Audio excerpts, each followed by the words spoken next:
प्रकृति बहुत सुंदर है। चुन लो इसके हर एक पल को और बुन लो अपनी यादों में।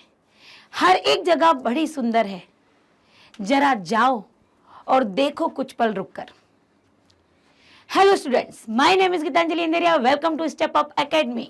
और क्यों बोली है मैंने ये पंक्तियां आपके लिए? क्योंकि आज कुछ पढ़ने वाले हैं प्रकृति के बारे में, कुछ जानने वाले हैं प्रकृति का सौंदर्य। घर बैठे यात्रा करने वाले हैं हम हिमालय, गंगटोक जैसे, मतलब गंगटोक जिसे आप कहते हैं और हम हिंदी में उसे गंगटोक कहते हैं, उसकी यात्रा पर निकल पड़े हैं। तो आप पढ़ रहे हैं कक्षा 10वीं हिंदी कृतिका का, जो पूरक पुस्तिका कृतिका है, उस कृतिका का पाठ 3 साना साना हाथ जोड़ी। ये साना साना हाथ जोड़ी क्या है? साना साना हाथ जोड़ी सिक्किम के ओर की, नेपाल के ओर की एक ये प्रार्थना है, जिसका अर्थ होता है, साना साना हाथ जोड़ी का अर्थ होता है कि अच्छे कार्यों की ओर मेरा जीवन समर्पित हो जाए। तो ये वो वहां की क्या है, एक प्रार्थना है, जो कि इस पाठ में जब आई है, या इस पाठ से संबंधित इसलिए इसको रखा गया है कि इसकी जो लेखिका है मधु कांकरिया, उन्होंने गंगटोक से लेकर हिमालय तक की यात्रा का वर्णन किया। ये यात्रा वृत्तांत है, पूरी यात्रा का वर्णन किया है और प्रकृति के इतने सुंदर सुंदर दृश्यों का वर्णन किया है कि घर बैठकर भी यदि हम इसको पढ़ रहे हैं ना, तो ऐसा लगता है कि सजीव चित्रण है, हम लोग भी उन वादियों में घूम रहे हैं। हर जगह का वर्णन किया है, बहुत सुंदरता से वर्णन किया है।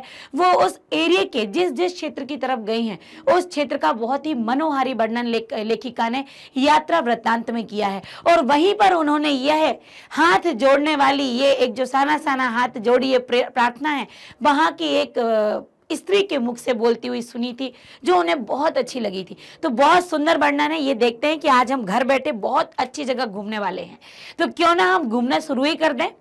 कहीं और जाएंगे, इस परीक्षा के माहौल में तो मत जाइए ना, आपको पाठ्यक्रम यहीं घुमा देगा। तो अभी आपको कहीं और जाकर घूमने की आवश्यकता नहीं है, ना तो अभी, ना विंटर वेकेशन में, ना कभी।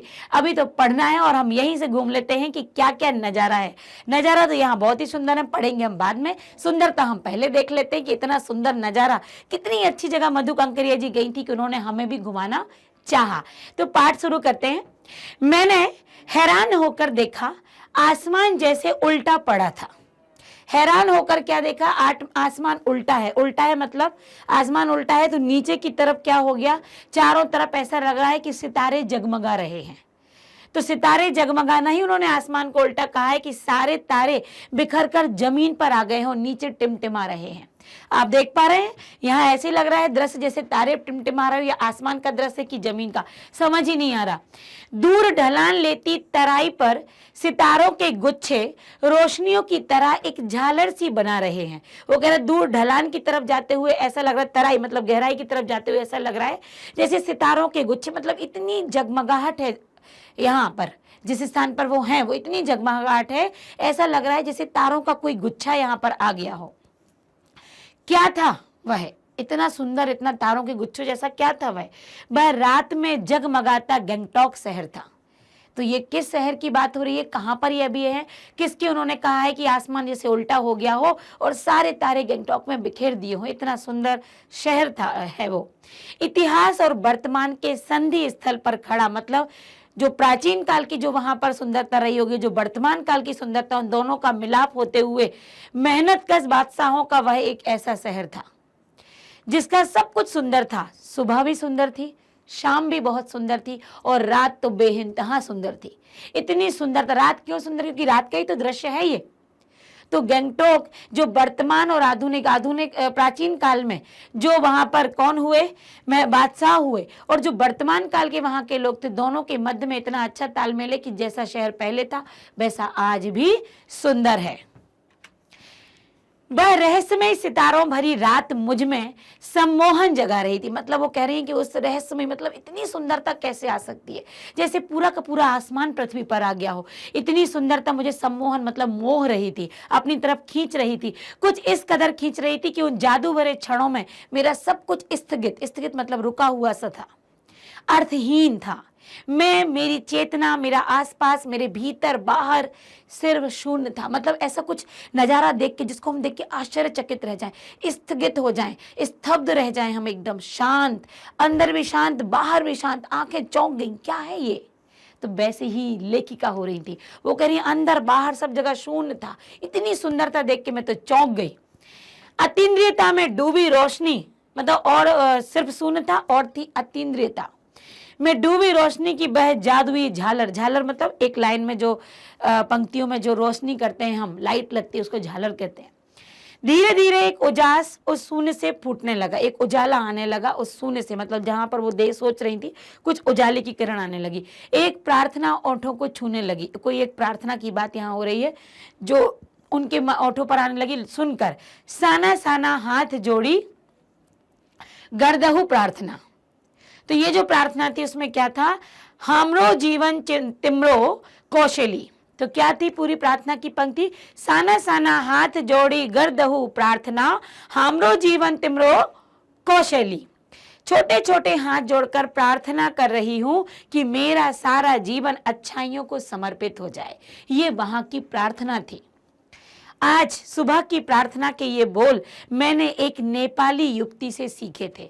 जब ये पूरा दृश्य देख रही थी, शांत वातावरण था, तब देखते ही अचानक उनके मुख से भी ये पंक्तियां फूट पड़ी, साना साना हाथ जोड़ी गुर्दो प्रार्थना, हमरो जीवन तिमरो कौशली। छोटे छोटे हाथ जोड़कर ये प्रार्थना है कि मेरा सारा जीवन अच्छाइयों के लिए समर्पित हो जाए। ये किसने बोला, ये गाया था नेपाली एक युवती ने ये प्रार्थना सुबह गाई थी, जिसे लेखिका ने सुना और उनके भी ओंठों पर आ गई। अब वो उस रात की बात थी, अब सुबह हुई। सुबह हमें युमथांग जो वहां का ही एरिया था के लिए निकल पड़ना था, पर आंख खुलते ही मैंने बालकनी की तरफ भागी। वो कह रही मैं बालकनी की तरफ भागी। यहाँ के लोगों, मतलब गैंगटॉक के लोगों ने बताया था, सुबह तो वहां निकलना था, अभी गए नहीं थे, गैंगटॉक में ही थे। वहां के लोगों ने ये बात बताई थी कि सुबह यदि आप बालकनी में जाएंगे तो आप वहां पर ये देखेंगे, जब मौसम साफ हो तो बालकनी से आपको कंचनजंगा की श्रेणियां दिखाई देंगी। हिमालय की तीसरी सबसे बड़ी जो चोटी है वो है कंचनजंगा। पर मौसम जो था वो अच्छा होता, पर उसके बावजूद भी वो कह रही है कि कंचनजंगा हल्के हल्के बादलों से ढका था, पिछले वर्ष की तरह। जब वो पिछले साल भी गई होंगी, इतनी सुंदर जगह की लेखिका को इस वर्ष भी जाना पड़ गया। तो वो कह रहे हैं कंचनजंगा तब भी मुझे बालकनी से नहीं दिख पाई थी, ढकी हुई थी, और आज भी नहीं देख पाई। इस तरह इस बार भी बादलों की कपाट मतलब दरवाजे, तो उन्होंने क्या है, कपाट, बादलों को किसकी उपमा दी गई है, कपाट की। और किसके कपाट की, ठाकुर जी के, मतलब कृष्ण जी के दरवाजे द्वार जो हैं, और जैसे उनके दरवाजे बंद हो जाते, सुबह खुलने में देर है, हम इंतजार करते हैं, वैसे ही आज बादलों ने अपने कपाट से कंचनजंगा को ढक लिया है। कंचनजंगा ना दिखनी थी ना दिखी। वो कह रहे उसको ना हमें दिखना था और ना वो मुझे दिखी ही नहीं। इतनी देर तक देखते रहे और जाने का समय हो गया, लेकिन कंचनजंगा की श्रेणी, वो जो शिखर था वो नहीं दिखा। पर सामने ही रकम मतलब विभिन्न प्रकार के रंग बिरंगे इतने सारे फूल दिखाई दिए। ऐसा लगा कि जैसे हम फूलों के बाग में आ गए हों। चारों तरफ इतने रंग, कंचनजंगा तो नहीं दिखी, लेकिन आज चारों तरफ इतने फूल दिखे जैसे हम किसी बगीचे में आ चुके हैं, वहीं पर खड़े हुए हैं। ये देखिए सुंदरता। 2 पैराग्राफ में ऐसा लग रहा है कि हम भी वहीं हैं। जब भी आप पाठ को पढ़ो तो इतने सजीवता के साथ पढ़ो, इतने हाव भाव के साथ पढ़ो कि पाठ आपके रगों में बस जाए, आपके मस्तिष्क में एकदम सेट हो जाना चाहिए वो पाठ। बहरहाल खैर, गैंगटॉक से 149 किलोमीटर की दूरी पर युमथांग था। युमथांग यानी वो घाटियां थी। सारे रास्ते हिमालय की गहनतम घाटियां और फूलों से लदी वादियां मिलेंगी आपको। वो कह रहे हैं कि जब आप इस घाटियों की तरफ युमथांग में जाएंगे, पूरी घाटियां हैं, घाटियों का स्थान है थोड़ा सा ढलान की तरफ, तो उन घाटियों पर आपको क्या है, बड़ी फूलों से लदी हुई सुंदर वादियां मिलेंगी। ड्राइवर कम गाइड जितेन मार्गे। अब वो बता रहे कि हमारा जो ड्राइवर था वो ड्राइवर कम गाइड था, मतलब हर जगह का हमें गाइड कर रहा था, पूरी बातों को, पूरी वस्तुओं को देखकर, पूरे वातावरण को देखकर बता रहा था। उसका नाम था जितेन नार्गे। मुझे बता रहा था क्या वहां बर्फ मिलेगी। उनका था कि क्या वहां बर्फ मिलेगी। तो जगह जगह गदराए पाइन और धूपी के खूबसूरत नुकीले पेड़ों का जायजा लेते हुए पहाड़ी रास्तों पर आगे बढ़ने लगे कि एक जगह दिखाई दी। इतने सारे उन्होंने पेड़ों की बात की है, नुकीले पेड़ों से जब वो आगे तरफ बढ़े तो उन्हें एक जगह दिखाई दी, एक कतार में लगी सफेद सफेद बौद्ध पताकाएं। वो देख रहे थे, थोड़ा सा वो आगे बढ़ी कुछ पेड़ों से होते हुए, तो उन्होंने देखा कि एक जगह पर पताकाएं, मतलब झंडे, फ्लैग, ध्वज इसे हम कहेंगे, वो लगे हुए थे। सब व्हाइट कलर के थे और ये बौद्ध पताकाएं थी। उन्होंने पूछा भी कि ये क्या है, तो किसी ध्वज की तरह लहराती हैं, जैसे शांति और अहिंसा की ये प्रतीक हो। देखिए हमारे लिए तो व्हाइट कलर क्या है, शांति और अहिंसा का प्रतीक है, सात्विकता का प्रतीक है। तो पताकाएं जिन पर कुछ मंत्र भी लिखे हुए थे, ऐसी पताकाएं वहां पर लहरा रही थी। नार्गे ने, जो जितेंद्र नार्गे जो ड्राइवर था, जो उन्हें गाइड भी कर रहा था, वो बता रहा था ये बुद्ध की बड़ी मान्यता है कि जब किसी बुद्धिस्ट, मतलब जो बुद्ध को मानने वाले होते हैं, जब उनकी मृत्यु हो जाती है तो उनकी आत्मा की शांति के लिए ये 108 पताकाएं लगाई जाती हैं, श्वेत पताकाएं होती हैं, वो फहरा दी जाती हैं। और जब कोई नया काम आरंभ होता है तब पताकाएं फहरती हैं, लेकिन वो कैसी होती है, रंग बिरंगी होती हैं। तो जब किसी बुद्धिस्ट की मृत्यु होती है तो वहां पर उनके इस आत्मा की शांति के लिए 108 एकदम सफेद पताकाएं फहराई जाती है।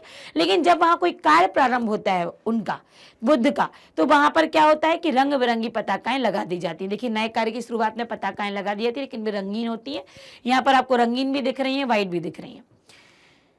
अब नार्गे बोलता जा रहा था और लेखिका कह रही है लेकिन मेरी जो कान थे उसकी तरफ नहीं थे, मेरी नजर उस जीप में लगी दलाई लामा, वो तो जीप में दलाई लामा की तस्वीर टिकी हुई थी, कई दुकानों पर उन्होंने दलाई लामा की तस्वीर उस ओर देखी थी। लेप्चा और भूटिया सिक्किम की दोनों स्थानीय जातियों के बीच चले सुदीर्घ झगड़ों के बाद शांति वार्ता का शुरुआती स्थल। अब वो उस समय की बात बता रही है कि जब लेप्चा और भूटिया सिक्किम की जो ये दोनों स्थानीय जातियां थी, उनके बीच में जो झगड़े हुए थे, उन झगड़ों के बाद जो शांति स्थापित हुई थी, समझौता जो हुआ था, उसका शुरुआती स्थल। मैंने देखा कि कुटिया के भीतर एक घूमता चक्र था। एक कुटिया देखिए, उसके ऊपर एक अंदर जो है घूमता चक्र, यह क्या है? तो जो जितेंद्र था उसने बताया कि मैडम यह धर्म चक्र है, लोगों की ये इसे प्रेयर व्हील कहते हैं। ऐसे यहाँ पर घुमाने से लोगों की मान्यता है कि इसको घुमाते हैं तो सारे पाप धुल जाते हैं। तो लेखिका कहती हैं क्या, चाहे मैदान हो, पहाड़ हो, घाटियां हो, सुंदर हो, चाहे वैज्ञानिक तरीका हो, वैज्ञानिक प्रगतियां कितने भी आगे चली गई हो, लेकिन वो कह रही हैं कि आज भी लोगों के अंदर जो मान्यताएं हैं, जो विश्वास है, जो अंधविश्वास हो, चाहे वो विश्वास हो, पाप पुण्य की अवधारणाएं हो, कल्पनाएं हो, वो ज्यों के त्यों है। उन्होंने देखा कि कोई मर गया तो ध्वज पताकाएं फहरा दी, काम शुरू किया तो रंग बिरंगी पताकाएं फहरा दी, सफेद पताकाएं मरने पर, और वो रंग बिरंगी पताकाएं कार्य की शुरुआत में। एक यहाँ चक्र है जिसको घुमाने से पाप धुल जाते हैं। मतलब कहीं भी चले जाए, चाहे हम समतल मैदानों में चाहे घाटियों में जाए, चाहे सुंदर स्थानों पर जाए, प्रकृति का सौंदर्य जहाँ पर बिखरा पड़ा वहां पर जाए, विज्ञान कितनी भी तरक्की कर ले, लेकिन लोगों के अंदर जो विश्वास, अंधविश्वास, जो पाप पुण्य की बातें हैं, वो ज्यों की त्यों हर जगह देखने को मिल जाती है। वो सारी कल्पनाएं एक जैसी हैं। देखते देखते रास्ते वीरान, सकरे और जलेबी की तरह घुमावदार हो गए। जैसे जैसे आगे बढ़ते गए तो रास्ते सकरे होते जा रहे थे, छोटे, एकदम उसकी चौड़ाई कम हो गई, वीरान सुनसान था और गोल घुमावदार रास्ते थे। आगे है हिमालय बड़ा होते होते, देखिए वो हिमालय की पूरी यात्रा चल रही गंगटोक से, हिमालय बड़ा होते होते विशालकाय होने लगा। जहां उन्होंने छोटी छोटी घाटियां देखी, अब वो हिमालय क्या हो रहा था, विशाल लग रहा था, बहुत बड़े, अब बड़े शिखर आ रहे थे वहां पर। घटाएं गहराती पाताल नापने लगी, मतलब जो पूरी घटाएं छाई हुई थी वो इतनी गहरी, मतलब जो लंबाई चौड़ाई इतनी लग रही थी जैसे पाताल तक, नीचे तक इसकी गहराई जाती हो। वादियां चौड़ी होने लगी, जो वादियां फैली हुई थी, ऊपर का हिस्सा क्या था वो चौड़ा होने लगा। बीच बीच में करिश्मे की तरह रंग बिरंगे फूल शिद्दत से मुस्कुराने लगे। बीच बीच में ऐसा लगता है जैसे कुदरत का कोई नजारा, कोई करिश्मा आ गया हो, कोई नया एक जादू छा गया हो कि हम आगे बढ़ते आ रहे, एकदम अचानक फूल दिखने लगते हैं सुंदर। तो कह रहे हैं कि ऐसा कोई करिश्मा कि फूल अचानक मुस्कुराने लगते हैं। ये यहाँ पर मानवीकरण है। उन भीमकाय पर्वतों के बीच और घाटियों के ऊपर बने सकरे कच्चे पक्के, आपकी भीमकाय पर्वत मतलब बहुत लंबे चौड़े पर्वत, फिर उसके बीच घाटियां, घाटियों पर बने सकरे कच्चे पक्के रास्ते, घाटियों पर ऊपर नीचे होने के लिए रास्ते थे। गुजरते से ऐसा लग रहा था जैसे हम किसी सघन घनी हरियाली के बीच, गुफा के बीच में हिचकोले खाते निकल रहे हैं। मतलब ऊंची नीची घाटियां थी, सकरे रास्ते थे, तो ऐसा लगता किसी गुफा के पास से हम, गुफा के अंदर से हम हिचकोले मतलब उछाल करते हुए बाहर जा रहे हैं। मेरे नगपति, नगपति कहा जाता है हिमालय को, तो कह रहे हैं मेरे नगपति, मेरे विशाल, मैंने हिमालय को सलामी देनी चाहिए। इतनी जब हिमालय की सुंदरता, हिमालय की ऊंचाई, हिमालय का विशालकाय स्वरूप देखा तो लेखिका के मन में उसको प्रणाम करने का भाव उठा और कहती, मेरे हिमालय, मेरे नगराज, प्रणाम है तुमको। तभी जीप एक जगह रुकी।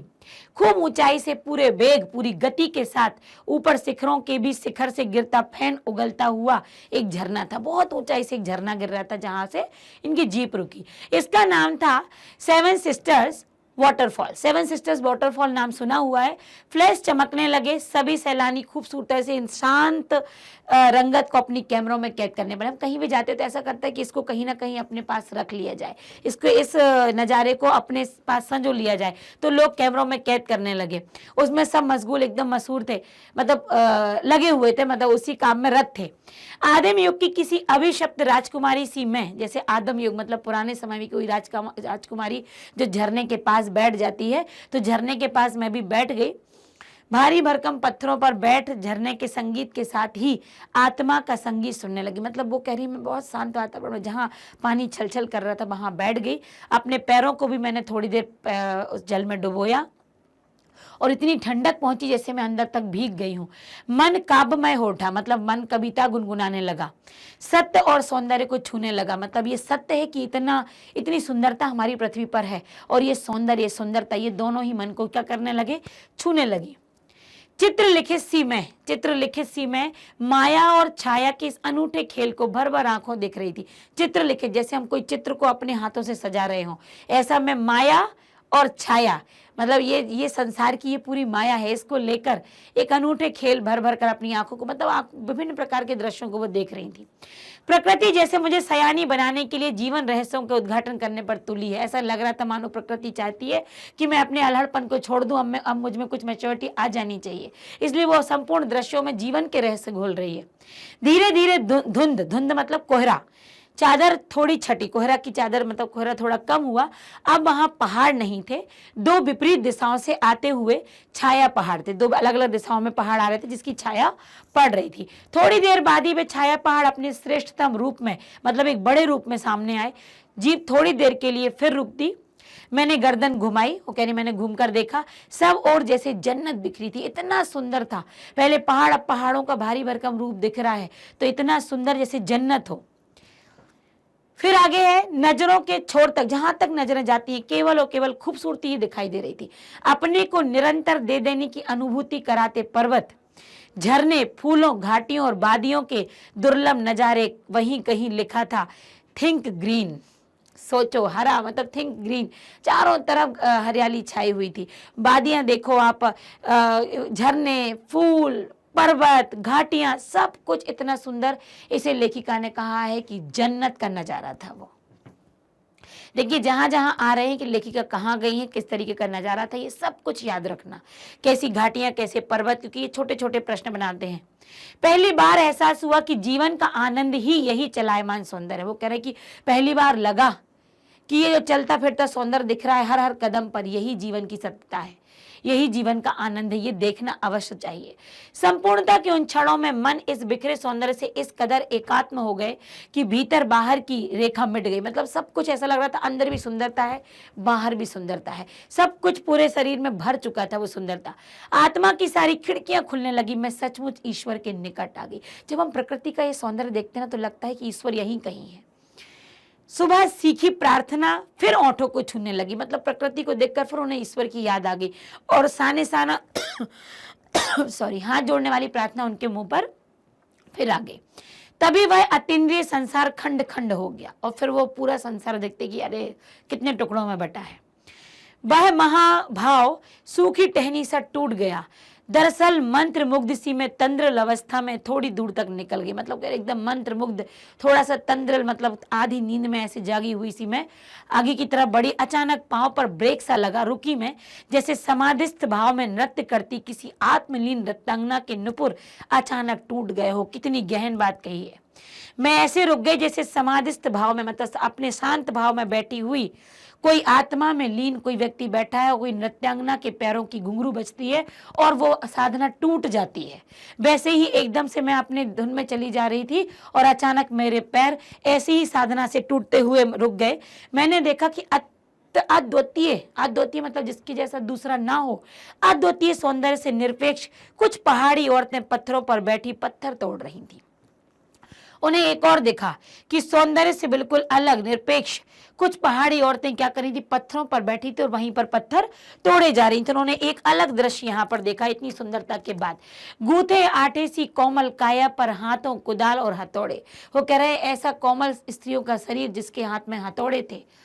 कईयों की पीठ पर, मतलब कई लोग तो अपनी पीठ पर बंधी डोगो मतलब बड़ी टोकरी, उनके बच्चे भी उस टोकरी से बंधे हुए, मतलब कई तो उस टोकरी में क्या किए थे, में उनके बच्चे बंधे हुए थे। कुछ कुदाल को भरपूर ताकत के साथ जमीन पर मार रही थी। मतलब कहने का तात्पर्य कि इतना मेहनताना काम कर रही थी, इतना मेहनत का काम कर रही थी। इतने स्वर्गीय सौंदर्य नदी, फूलों, वादियों, झरनों के बीच, वो कह रहे जहाँ प्रकृति की सुंदरता ने अपना पूरा खजाना खोल दिया है, वहां पर भी कहते हैं कि भूख है, मौत है, दैन्य, जिंदा रहने की यह जंग है, मातृत्व और श्रम साधना साथ साथ है। मतलब जहाँ प्रकृति ने जन्नत बिछा दी है, वहाँ भी लोग भूखे हैं, प्यासे हैं, पेट भरने के लिए वहाँ पर भी लोग औरतें मेहनत कर रहे हैं। वहाँ पर भी मातृत्व है कि अपने बच्चे को वो पीठ पर लटकाए घूमे जा रही हैं। वहीं पर खड़े BRO बोर्ड रोड ऑर्गेनाइजेशन के एक कर्मचारी से मैंने पूछा यह क्या हो रहा है। चुगलबाजी के अंदाज में बताया जिन रास्तों से गुजरते हुए आप हिम शिखरों से टक्कर लेने जा रही हैं, उन्हीं रास्तों को ये पहाड़ ने चौड़ा बना रही है। मतलब जिस रास्ते पर आप जा रही हैं देखने के लिए, वो सकरे रास्ते हैं, उन्हीं को ये पहाड़ ने, मतलब पहाड़ियों पर रहने वाली स्त्रियां, पहाड़ ने मतलब ये पहाड़ी स्त्रियां उन रास्तों को कैसा कर रही हैं, चौड़ा बनाने का प्रयास कर रही हैं। तो यहाँ देखिए कि जहाँ पर हम इतने से जाते हैं उत्साह के साथ, ये घाटियां, ये वहां पर उनको बनाया किसने, आपको घूमने के लिए वो जगह दी किसने, बनाई किसने। तो वहां पर ऐसी स्त्रियों का, ऐसे पुरुषों का बहुत बड़ा योगदान है। तो अगला देखते हैं कि आगे क्या कह रही है यहाँ पर लेखिका। बड़ा खतरनाक कार्य होगा यह, बिल्कुल इतने बड़े, इतने पर्वतों को तोड़कर वहां से रास्ता चौड़ा करना, जो सकरा रास्ता है उसको चौड़ा रास्ता बनाना, तो बड़ा खतरनाक कार्य होगा। मेरे मुंह से अकस्मात निकल पड़ा, वो कह रही है अचानक मेरे मुंह से निकल पड़ा, और ये तो बड़ा ही कठिन काम है। यह संजीदा हो गया, मतलब ये बहुत संजीदा वाली बात हो गई जो सोचनी है। कहने लगा पिछले महीने तो एक जान भी चली गई थी। ये रास्ते का काम करती हुई ये महिलाएं हैं, तो इस रास्ते में काम करते हुए की जान भी चली गई। बड़ा दुस्साध्य कार्य है, मतलब दुस्साध्य मतलब कठिन काम है। पहाड़ों पर रास्ता बनाना मतलब बहुत बाकी कठिन काम है। पहाड़ों को तोड़ना, रास्ता वहां से बनाना, कोई भी घटना वहां पर घट सकती है। पहले डायनामाइट से चट्टानों को उड़ा दिया जाता है। डायनामाइट जो जिससे कि चट्टानों को, जो कि एक ब्लास्ट की तरह काम करता है और चट्टानों को तोड़ देता है। तो डायनामाइट से चट्टानों को उड़ा दिया जाता है। फिर बड़े बड़े पत्थरों को तोड़ मरोड़ कर, बड़े बड़े पत्थरों को तोड़ तोड़कर एक आकार के छोटे छोटे पत्थरों में बदल दिया जाता है। अब पहले तो डायनामाइट ने क्या किया, चट्टान को तोड़ दिया, तो छोटे बड़े सब प्रकार के टुकड़े हुए, लेकिन हमें पत्थरों को एक सी साइज का छोटा करना है। फिर बड़े से जाले में उन्हें लंबी पट्टी की तरह बिठाना है, मतलब एक लंबी पट्टी, क्योंकि देखो उबड़ खाबड़ तो हम बना नहीं सकते, रास्ता बन रहा है तो रास्ते को अच्छे से बनाएंगे, एक से पत्थर सीक्वेंस में लगेंगे, रास्ता एक सा जाएगा बिल्कुल एक पट्टी की तरह। कई बिठाकर कटे रास्तों पर बाड़े की तरह लगाया जाता है, जरा सी चूक और सीधा पाताल प्रवेश।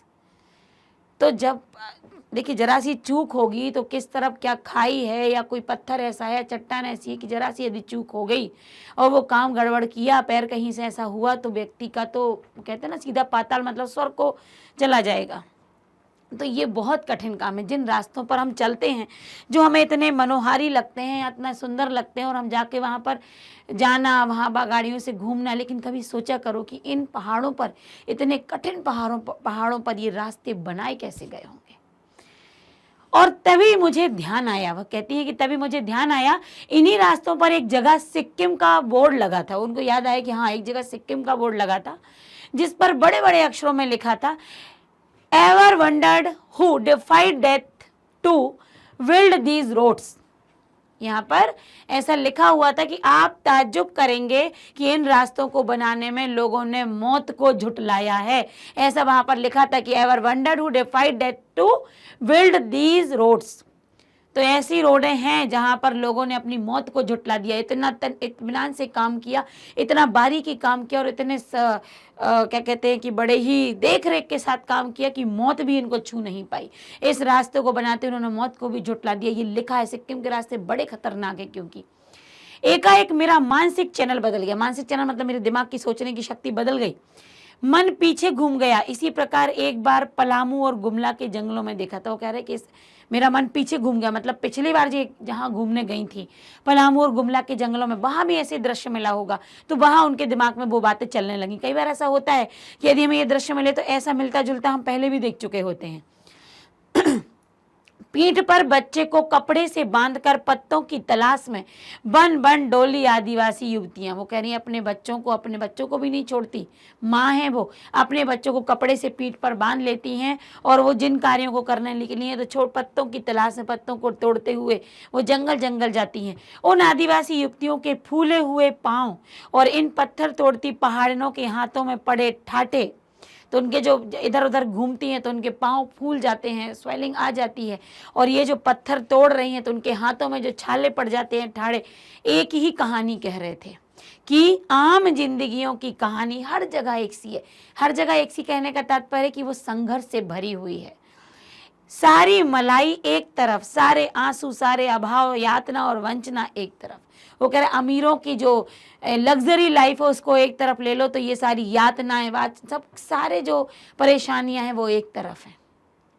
तो ये जो हर जगह जो एक ही कहानी है, मतलब सामान्य लोगों की जो कहानी, संघर्ष भरी कहानी है, वो चाहे हम सामान्य धरातल पर देखें, चाहे ऊंची नीचे पर्वतों पर देखें, कहीं भी देखें, सामान्य लोग तो परेशान ही है। तो ये उन्होंने अंदाजा यहाँ निकाला। हम लगातार ऊंचाइयों पर चढ़ते जा रहे थे।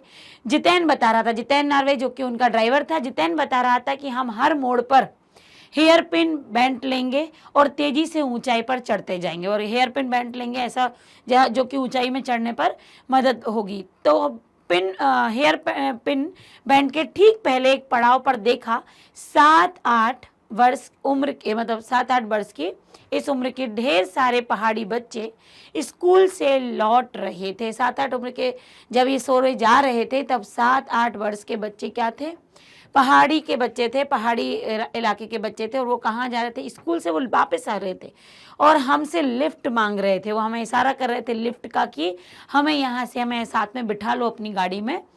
जितेन ने बताया हर दिन 3-3.5 किलोमीटर की पहाड़ी चढ़ाई चढ़कर ये बच्चे स्कूल जाते। 3-3.5 किलोमीटर की ऊंची चढ़ाई चढ़ते हैं ये बच्चे स्कूल जाने के लिए। तो आप ऐसे हैं, देखिए आपके लिए स्कूल जाना कितना आसान है। घर के दरवाजे तक बस आती है, आपकी प्राइवेट वैन आ जाती है, आपके पास गाड़ी है, पर्सनल गाड़ी भी है, आप आसानी से जा सकते हो। पर वो क्षेत्र कभी आप सोचते हो कि जहाँ पहाड़ हैं, जहाँ कहीं खाइयाँ हैं, नदियाँ हैं, वहाँ के बच्चे कैसे स्कूल जाते होंगे। पढ़ते तो वो भी हैं, लेकिन वो बच्चों की मेहनत देखो जरा, वो इतने मेहनती, कितना 3-3.5 किलोमीटर ऊंची चढ़ाई चढ़ते हो फिर स्कूल जाते हैं। फिर क्या स्कूली बस नहीं है, उन्होंने पूछा। जैसा आज का तो माहौल है वही है, स्कूल बस, तो क्या स्कूल बस नहीं है। मणि के पूछने पर जितेन हंस पड़ा और बोलता है मैडम यह मैदानी नहीं पहाड़ी इलाका है। पर उनकी भी साथ वाली जो सखी थी उन्होंने पूछा था तो कहते यह मैदानी इलाका नहीं है कि बस आसानी से आ जाए, ये पहाड़ी इलाका है, बस कैसे आएगी। मैदान की तरह यहाँ कोई भी आपको चिकना बर्फीला नहीं मिलेगा, मतलब मैदान बिल्कुल सपाट होते हैं, आसानी से गाड़ियाँ दौड़ जाती हैं, पर ऐसा आपको कोई स्थान नहीं मिलेगा। यहाँ जीवन बहुत कठोर है। नीचे तराई में ले देकर एक ही स्कूल, नीचे तराई मतलब ढलान की तरफ केवल एक ही स्कूल है जहाँ पर ये बच्चे जाते हैं। दूर दूर से बच्चे उसी स्कूल में जाते हैं और सिर्फ पढ़ते ही नहीं हैं, इनमें से अधिकांश बच्चे शाम के समय अपनी माँओं के यहाँ साथ मवेशियों को चराते। अब सोचिए, ये केवल बच्चे पढ़ने के लिए नहीं जाते, केवल एक ही काम नहीं उनका पढ़ना, पढ़कर आके शाम के समय जानवरों को चराने के लिए वो कहाँ जाते हैं, अपनी माँ के साथ। पानी भी भरते हैं, जंगल से लकड़ियां भी तोड़ कर लाते हैं, भारी भारी गट्ठा ढोते हैं। वो कह रहे हैं खुद मैंने भी ढोए हैं। अब वो वहीं का निवासी था तो कह रहा मैंने भी ढोए हैं। बच्चे पढ़ते भी हैं, माँ के साथ पशुओं को चराते भी हैं, पानी भी भरते हैं, जंगल से लकड़ी का गट्ठर भी लाते हैं। ये है मेहनत जो बच्चे वहां के कर रहे हैं। और जितेन कह रहा है मैम मैंने खुद ही ऐसा किया है। इसलिए मैं अच्छे से जान पा रहा हूँ। आगे बढ़े कि फिर एक चेतावनी, beware man eater around. तो नरभक्षी जानवर नहीं, दूध देने वाले याक देखे, वहां पर उन्होंने कुछ चेतावनी मिली। वी केयर, केयरफुल रहिए आप। मैन इंटर अराउंड मतलब जो चारों तरफ का जो क्षेत्र था, जो निचला क्षेत्र था उसके लिए। तो नरभक्षी जानवर नहीं, यहाँ पर कोई नरभक्षी नहीं था, कोई ऐसा नहीं था जो हिंसक हो, खा जाए व्यक्तियों को। दूध देने वाले याक, याक वहाँ का जो पशु है वो मिला। यहाँ पर आप याक देख पा रहे होंगे, ये बड़ा झब्बेदार होता है, बहुत बाल होते हैं, ऐसे सींग होते हैं, याक है। तो काले काले ढेर सारे याक, पहाड़ों पर गिरती बर्फ से प्राकृतिक ढंग से रक्षा करने वाले घने घने वालों वाले याक। तो ये कहाँ थे? ये उस पहाड़ी क्षेत्र पर, जो बर्फ का क्षेत्र है, जहाँ पर कुछ ही जानवर जो मतलब पर्टिकुलर उसी क्षेत्र के लिए है। तो याग जैसे है, तो याग नहीं याक। याक जो है वो प्राकृतिक ढंग से, मतलब प्रकृति ने उसको ऐसा बनाया है बड़े बाल वाला, जिससे वो ठंड से अपनी रक्षा कर पाए। सूरज ढलने लगा था। हमने देखा कि कुछ पहाड़ी औरतें गायों को चराकर वापस लौट रही थी। कुछ के सिर पर लकड़ियों के गट्ठर थे, भारी भरकम। ऊपर आसमान और फिर धुंध और बादलों से घिरा हुआ था।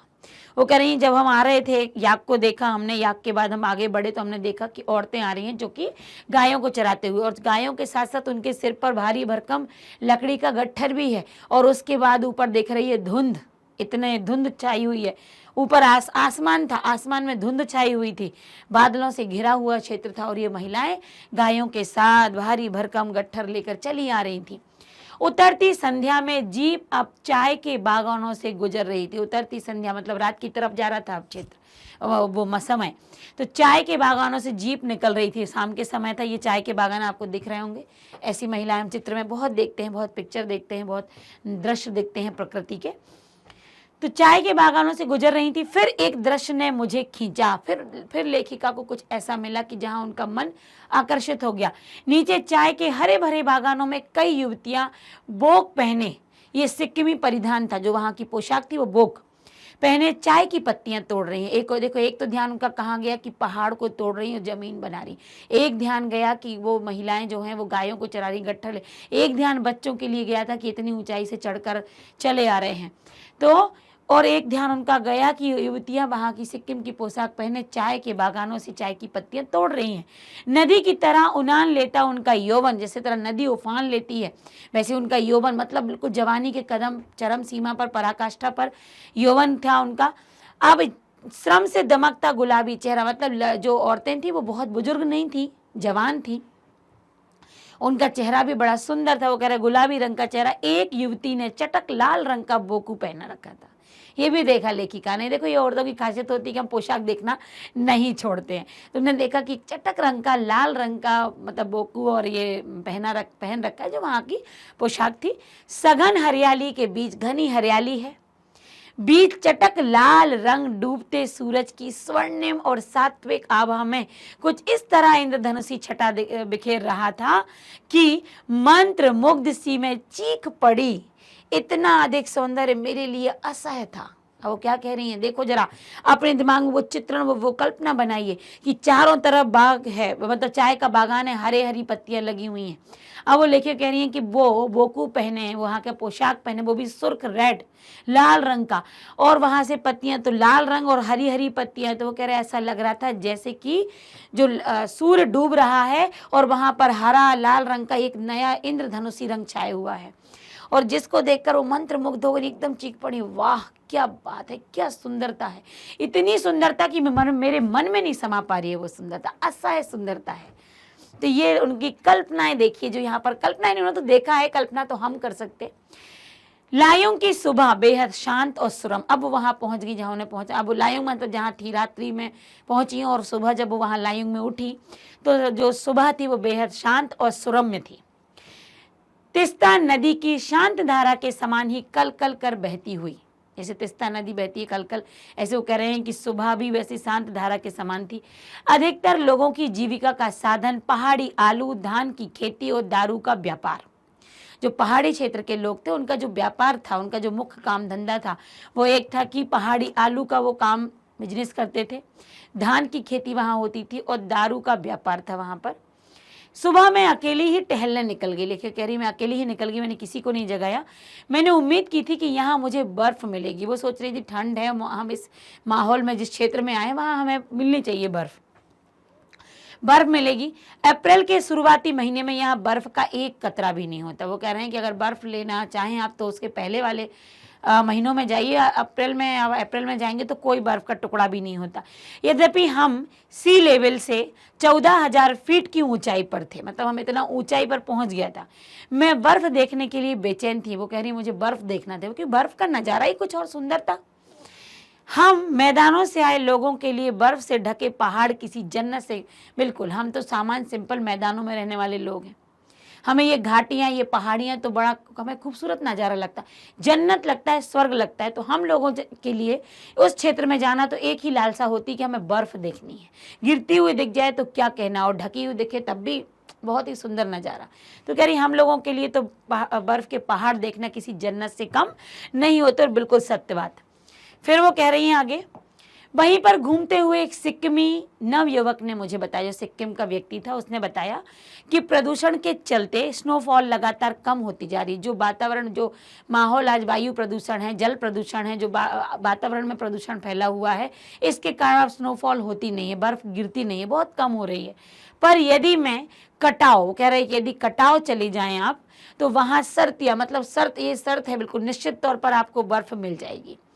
कटाव यानी भारत का स्विट्जरलैंड, भारत का स्विट्जरलैंड कहा गया कटाव, इतना सुंदर बर्फीला कटाव जो अभी तक टूरिस्ट स्पॉट नहीं बना था, नहीं बनने के कारण सुर्खियों में नहीं आया था, मतलब ज़्यादा लोग जानते नहीं, क्योंकि ये अभी टूरिस्ट का स्पॉट नहीं बना घूमने के लिए, तो वो ज़्यादा लोगों की जानकारी में नहीं है, और अपने प्राकृतिक स्वरूप में था। वो कह रहे जानकारी में, सुर्खियों में नहीं आया था, और अपने वो प्राकृतिक जैसा उसे बनाया गया है वो वैसे ही रूप में था, बना मतलब बनकर जैसे प्रकृति ने तैयार किया है वो वैसे ही था। कटाव जो लायुंग से 500 फीट ऊंचाई पर था और करीब 2 घंटे का सफर था। जो उस नवयुवक ने बताया, सिक्किमी नवयुवक ने, कि आप कटाव चले जाइए, वहां आपको बर्फ मिल जाएगी। वो लायुंग से 500 फीट ऊंचा था, क्योंकि हर जगह वो ऊंचाई पर क्षेत्र थे, हम ऊंचाई की तरफ ही बढ़ते जा रहे थे, मतलब वहां पर लेखिका ऊंचाई की तरफ ही जा रहे थे। 500 फीट ऊंचा था, करीब 2 घंटे का रास्ता था। हम कटाव के करीब आ गए, वो जाना चाहेंगी, बर्फ तो उन्हें देखना था, तो कटाव के वो पास आ गई, क्योंकि दूर से ही बर्फ के पहाड़ दिखने लगे थे। वो कह रहे बर्फ के पहाड़ दिखने लगे थे, हम समझ गए हम कटाव के आसपास है। पास में जो पर्वत थे वे आधे हरे और काले दिख रहे थे। आधे हरे मतलब पेड़ दिख रहे थे, कुछ काले मतलब जहाँ पर बर्फ नहीं थी। लग रहा था जैसे किसी ने इन पहाड़ों पर पाउडर छिड़क दिया हो, कहीं पाउडर बची रह गई और कहीं धूप में बह गई हो, मतलब पाउडर छिड़क दिया हो तो कहीं बर्फ थी और कहीं बर्फ बह गई, मतलब कालापन जो था पहाड़ों का वो। नार्गे ने उत्तेजित होकर कहा, नार्गा एकदम उत्साहित न हुआ, वो जतन, और उसने उत्साहित होकर कहा, देखिए एकदम ताजा बर्फ है, ये लगता है रात में ही गिरी है यह बर्फ। अब वो बता रहा, वो गाइड जैसा काम भी कर रहा था। थोड़ा और आगे बढ़ने पर अब हमें पूरी तरह बर्फ से ढके पहाड़ दिखे। देखिए पहले तो उनको कुछ कुछ दिखे, इधर उधर थोड़ी थोड़ी छिड़क दी, फिर उन्हें आगे बढ़ने पर पूरे बर्फ से ढके पहाड़ दिखे। मैं जीप की खिड़की से मुंडी मतलब अपना सिर निकालकर दूर दूर तक देख रही थी। चांदी से चमकते पहाड़ दूर से, उसमें रोशनी पड़ती है सूर्य की तो बाकी वो चमकने लगते हैं। तो कह रहा है चांदी से चमकते ऐसे पहाड़ थे। मेरे पाँव छन छन करने लगे, पर मन वृंदावन हो रहा था। वो कह रहे कि मन मेरा नाच रहा था। वृंदावन मतलब इतना सुंदर दृश्य देखकर मन मेरा, मतलब पैर छन छन थर कांप मतलब हो रहे थे, थर हो रहे थे। इतनी सुंदर दृश्य देखकर मन लालायित हो रहा था। तो कह रहे मन वृंदावन हो रहा था, मतलब जैसे वृंदावन में सुंदरता वहाँ का देखकर लगती है, यहाँ पर मन प्रसन्न हो जाता है। मन वृंदावन हो रहा था, भीतर जैसे देवता जाग गए थे। मन इतना प्रफुल्लित हो गया था जैसे ईश्वर समा रहे हों। ख्वाहिश हुई कि मैं भी बर्फ पर लेटकर इस बर्फीली जन्नत को जी भर के देख लूं। सोचिए आप, जब हम बर्फ के पहाड़ों पर जाते हैं, हम ऐसी जगह जाते हैं जहां बर्फ मिले, तो हम बाकी उस पर लेटते हैं, फोटो क्लिक कराते हैं, खेलते हैं और जाने का मन नहीं करता। तो लेखिका भी वही कह रही हैं, पर मेरे पास बर्फ पर पहनने वाले लंबे लंबे जूते नहीं थे। देखिए जैसे हम यहाँ पर कुल्लू मनाली के रोहतांग तरफ यदि जाते हैं तो वहाँ पर क्या, आप कहीं भी जाइए बर्फीली क्षेत्र पर, तो उसके पहले आपको जगह जगह पर ऐसी दुकानें होंगी जो आपको कपड़े पोशाक देती हैं। वहाँ लंबे लंबे जूते होते हैं, ऊपर से भी हमें पहनने के लिए मिलता है वहाँ का ही वस्त्र जो हमें ज़्यादा, जो जिसमें सर्दी ना लगे। बर्फ़ हमारे चिपक ना जाए हमसे, इस तरीके का। तो लंबे जूते नहीं थे। मैंने चाहा कि किराए पर ले लूँ, जैसे बात आई ना, तो किराए पर मिलते हैं। पर कटाव युमथांग और झांगू लेक की तरह टूरिस्ट स्पॉट नहीं था। वो कह रहा है ना कि कटाव क्या, जैसे युमथांग टूरिस्ट स्पॉट है, झांगू है, झांगू लेक वैसे यहाँ पर ये टूरिस्ट वाला स्पॉट नहीं था। तो यहाँ पर क्या है कि ऐसी दुकानें, ऐसे किराए पर मिलने का कोई काम नहीं था। इस कारण यहाँ झांगू की तरह दुनिया भर की तो क्या एक भी दुकान नहीं थी, क्योंकि ये टूरिस्ट के आने का स्थान तो बना नहीं था। वो तो उनको पता चल गया, तो वहाँ पर इस तरह की लोगों ने दुकान नहीं खोली, क्योंकि दुकान वहीं खोलते जहाँ पर लोग आते जाते हैं। तो कह रहे मेरे पास कोई साधन ही नहीं था कि मैं बड़े बड़े जूते पहन लूँ। आत्मा की अनंत परतों को छीलता हुआ हमारा यह सफ़र, मतलब आत्मा की अनंत परतें, मतलब इतनी सुंदरता दर बदर देखते गए कि आत्मा की कई परतें, मतलब कई प्रसन्नता के पल हमारे खुलते चले गए, कई मन हमारा प्रसन्न होता चला गया, चित्त की कई संभावनाएं यहाँ दिखी, कई प्रकार का मन हमारा यहाँ पर समझ में आया। सफ़र थोड़ा और आगे बढ़ा, तभी देखा कि इक्की दुक्की, मतलब एक दो फौजी छावनियाँ, वहाँ पर फौजियों की छावनियाँ, क्योंकि ऐसे क्षेत्रों पर हमारे फौजी जाते हैं, बर्फीले स्थानों पर, पहाड़ों पर उनका डेरा होता है जहाँ उनकी ड्यूटी होती है। तो कुछ सैनिक छावनियाँ मिली। ध्यान आया यह बॉर्डर एरिया है। फिर उन्हें लगा कि अरे ये बॉर्डर एरिया है, थोड़ी दूरी पर ही चीन की सीमा है, शायद इसीलिए वहाँ पर फौज लगी हुई है। एक फौजी से मैंने कहा, लेखिका कह रही, मैंने कहा इतनी कड़कती ठंड में, उस समय तापमान -15 डिग्री सेल्सियस था। तो कह रहे इतनी कड़कती ठंड में आप लोगों को तकलीफ तो होती होगी। वह हंस दिया। तो वो जो फौजी था वो हंसकर क्या बोलता है, एक उदास हंसा तो, लेकिन एक उदास हंसी भी थी, क्योंकि ड्यूटी थी। आप चैन की नींद सो सके, वो कह रहा है कि आप लोग सो सके मैडम, इसलिए हम यहाँ खड़े रहते हैं, इसलिए हम यहाँ पहरा देते हैं, हमारा देश सो पाए। देखिए हम सो रहे हैं, हम जीवित हैं, क्योंकि वो वहाँ पर लड़ रहे हैं, वो वहाँ पर अपने मौत, अपने जीवन को हाथ में लेकर खड़े हुए हैं। हम जिंदगी हाथ में लेकर कब वो हमारे हाथ से फिसल जाए, तो वो ऐसे खड़े हुए हैं, इसलिए आज हम इतने स्वतंत्र अनुभव करते हैं, हमें डर नहीं। तो वो यही कह रहे हैं कि आप सो पाएं, इसलिए हम यहाँ पर पहरा दे रहे हैं। फेरी भेंट हुआ, मतलब फिर मिलेंगे। उन्होंने ऐसा वहाँ की भाषा में कहा कि फेरी भेंट हुआ, फिर मिलेंगे कहते हुए जितेन ने जीप चालू कर दी। उन लोगों से जितेन ने ऐसा बोला वहाँ की भाषा में, और जीप चालू कर दी। थोड़ी देर बाद ही फिर दिखी एक फौजी, फिर थोड़ी दूर चले तो फिर एक फौजी छावनी दिखी, और वहाँ उस जिस पर लिखा था we give our today for your tomorrow. ठीक, तो ये वहाँ के अंग्रेजी में लिखा हुआ था कि आप हमें देंगे, वो तुम्हारे लिए योर टुमारो, वो तुम्हारे लिए कल के लिए है। तो आज जो दिया जाएगा वो कल भी तो हमें आवश्यक है। युमथांग की घाटियों में एक नया आकर्षण और जुड़ गया था, और भी युमथांग की घाटियों में कुछ नया नया दिखाई दे रहा था। ढेरों ढेर प्रियता और रुडेंड्रो के फूल थे। रुडेंड्रो के वहाँ के प्रसिद्ध फूल जो वहाँ पर उगते हैं, प्रियता के फूल। जितेन बताने लगा कि बस 15 दिनों में ही देखिएगा पूरी घाटी वहाँ के फूलों से, जिस फूलों को नाम यहाँ पर दिए गए हैं, पूरी घाटी इस कदर भर जाएगी कि लगेगा कि फूलों की सेज सजा कर रखी हो। केवल 15 दिन। वो कह रहे 15 दिन बाद मैडम ये तो फूल ही फूल, बिल्कुल ऐसा लगेगा बिस्तर लगा दिया हो। यहाँ रास्ते अपेक्षाकृत चौड़े थे, मतलब पिछले रास्तों से यहाँ चौड़े रास्ते थे। इस कारण खतरों का एहसास कम था, क्योंकि जब सकरे रास्ते होते हैं तो खाई और पहाड़, बहुत सी चीजें होती हैं। इन घाटियों में कई बंदर भी दिखे, कुछ अकेले तो कुछ अपने बाल बच्चों के साथ, मतलब बंदर कुछ तो अकेले थे, कुछ अपनी पूरी फैमिली के साथ थे।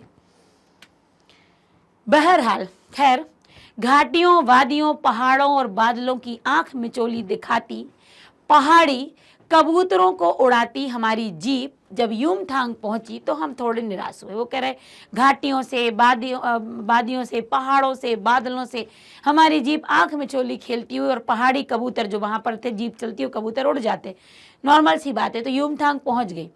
थोड़े निराश थे, क्यों? क्योंकि बर्फ से ढके कटाव के हिम शिखरों को देखने के बाद युमथांग जो था वो फीका लग रहा था। अरे यार, इतनी जन्नत से हम आए और यहाँ तो कुछ भी नहीं है।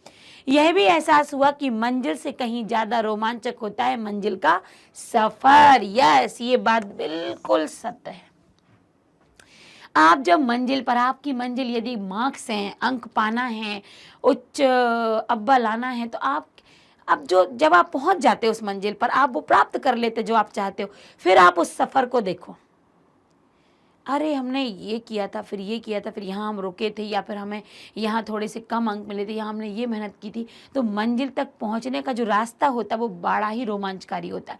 कहीं हमें डर लगता है, कहीं कहीं उत्साह छाता है, तो कहीं मन में भ्रम आ जाता है, कहीं हमारा समय आँख में चोली खेलता है। तो ये बिल्कुल सत्य बात कही है कि मंजिल से कहीं ज़्यादा सुहावना और रोचक होता है मंजिल का सफ़र। बहरहाल युमथांग में चिप्स बेचती एक सिक्किमी युवती से उन्होंने पूछा, क्या तुम सिक्किमी हो? वो चिप्स बेच रही थी तो उन्होंने पूछा, तुम यहीं की हो? हम पूछते भी हैं प्रॉपर, आप यहीं के हो? नहीं, मैं इंडियन हूँ। वो जवाब देती है तुरंत, नहीं मैं हिंदुस्तानी हूँ, मैं इंडियन हूँ। सुनकर बहुत अच्छा लगा। सिक्किम के लोग भारत में मिलकर बहुत खुश हैं। जब सिक्किम स्वतंत्र रजवाड़ा था, रजवाड़ों का जो क्षेत्र होता था, तो वो स्वतंत्र था, तब टूरिस्ट उद्योग इतना नहीं फला फूला। जब वो रजवाड़ा हुआ करता था, किसी के क्षेत्र विशेष स्वतंत्र था, लेकिन एक रजवाड़ा था, तो उस समय इतना नहीं वो फला फूला था जितना कि हर एक सिक्किमी भारतीय आबो हवा में इस कदर घुल मिल गया। वो कह रहे पहले इतना फला फूला नहीं था, लेकिन हर एक सिक्किमी, अब भारत का क्षेत्र है तो भारतीय आबो हवा में इतना घुला मिला है कि लगता ही नहीं कि कभी सिक्किम भारत में नहीं था। जब वो भारत में अब अटैच हो गया, भारत का हिस्सा बन गया, तो भारत से उसने पूरे तरीके से अपना मेल जोल बढ़ा लिया है, पूरे तरीके से घुल मिल गया है। ऐसा लगता ही नहीं है कि ये किसी और रजवाड़े के क्षेत्र में था, ऐसा लगता है ये तो शुरू से हमारा ही सिक्किम था। जीप में बैठने को हुए कि एक पहाड़ी कुत्ते ने रास्ता काट दिया। मणि ने बताया, पहाड़ी कुत्ते हैं, ये भौंकते नहीं है, ये सिर्फ चांदनी रात में ही भौंकते हैं।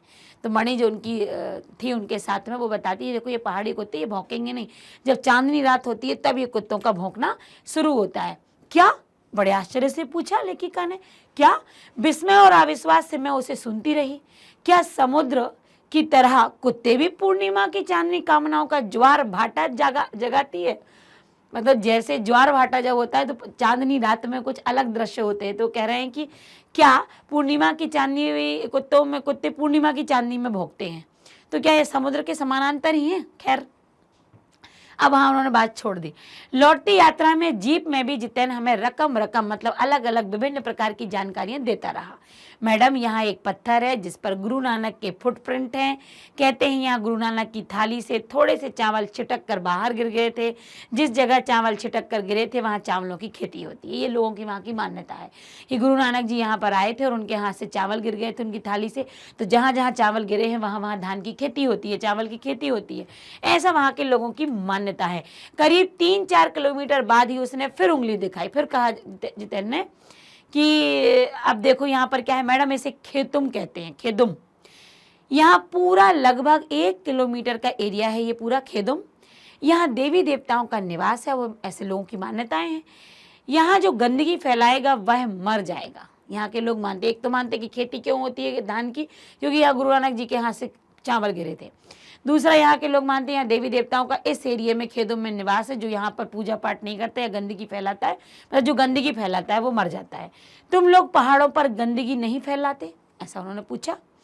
उसने जीभ निकालते हुए कहा, मतलब जब डर जाते ना, नहीं मैडम, पहाड़ नदी झरने हम इनकी पूजा करते हैं, इन्हें गंदा करेंगे तो हम मर जाएंगे, तभी गैंगटॉक इतना सुंदर है। उन्होंने कहा, अच्छा तभी गैंगटॉक क्षेत्र इतना सुंदर है क्योंकि आप लोग यहाँ कचरा नहीं फैलाते हो, आप इन्हें अपने देवता मानते हो, प्रकृति है और यहाँ तो इनकी जान बसती है यहाँ के लोगों की, उनसे उनका व्यापार है, तो वो उसे क्या मानते हैं? देवता मानते हैं। और वो कह रहे हैं हम अपने देवताओं को गंदा थोड़ी करेंगे, तो हम यहाँ गंदगी नहीं फैलाते, यहाँ की मान्यता नहीं तो मर जाएंगे। तो फिर आगे है, गैंगटॉक नहीं मैडम, गंतोक कहिए। वो कह रहे हैं गैंगटॉक मत कहिए, इसको गंतोक कहा जाता है, इसका असली नाम तो गंतोक ही है। गंतोक का मतलब है पहाड़।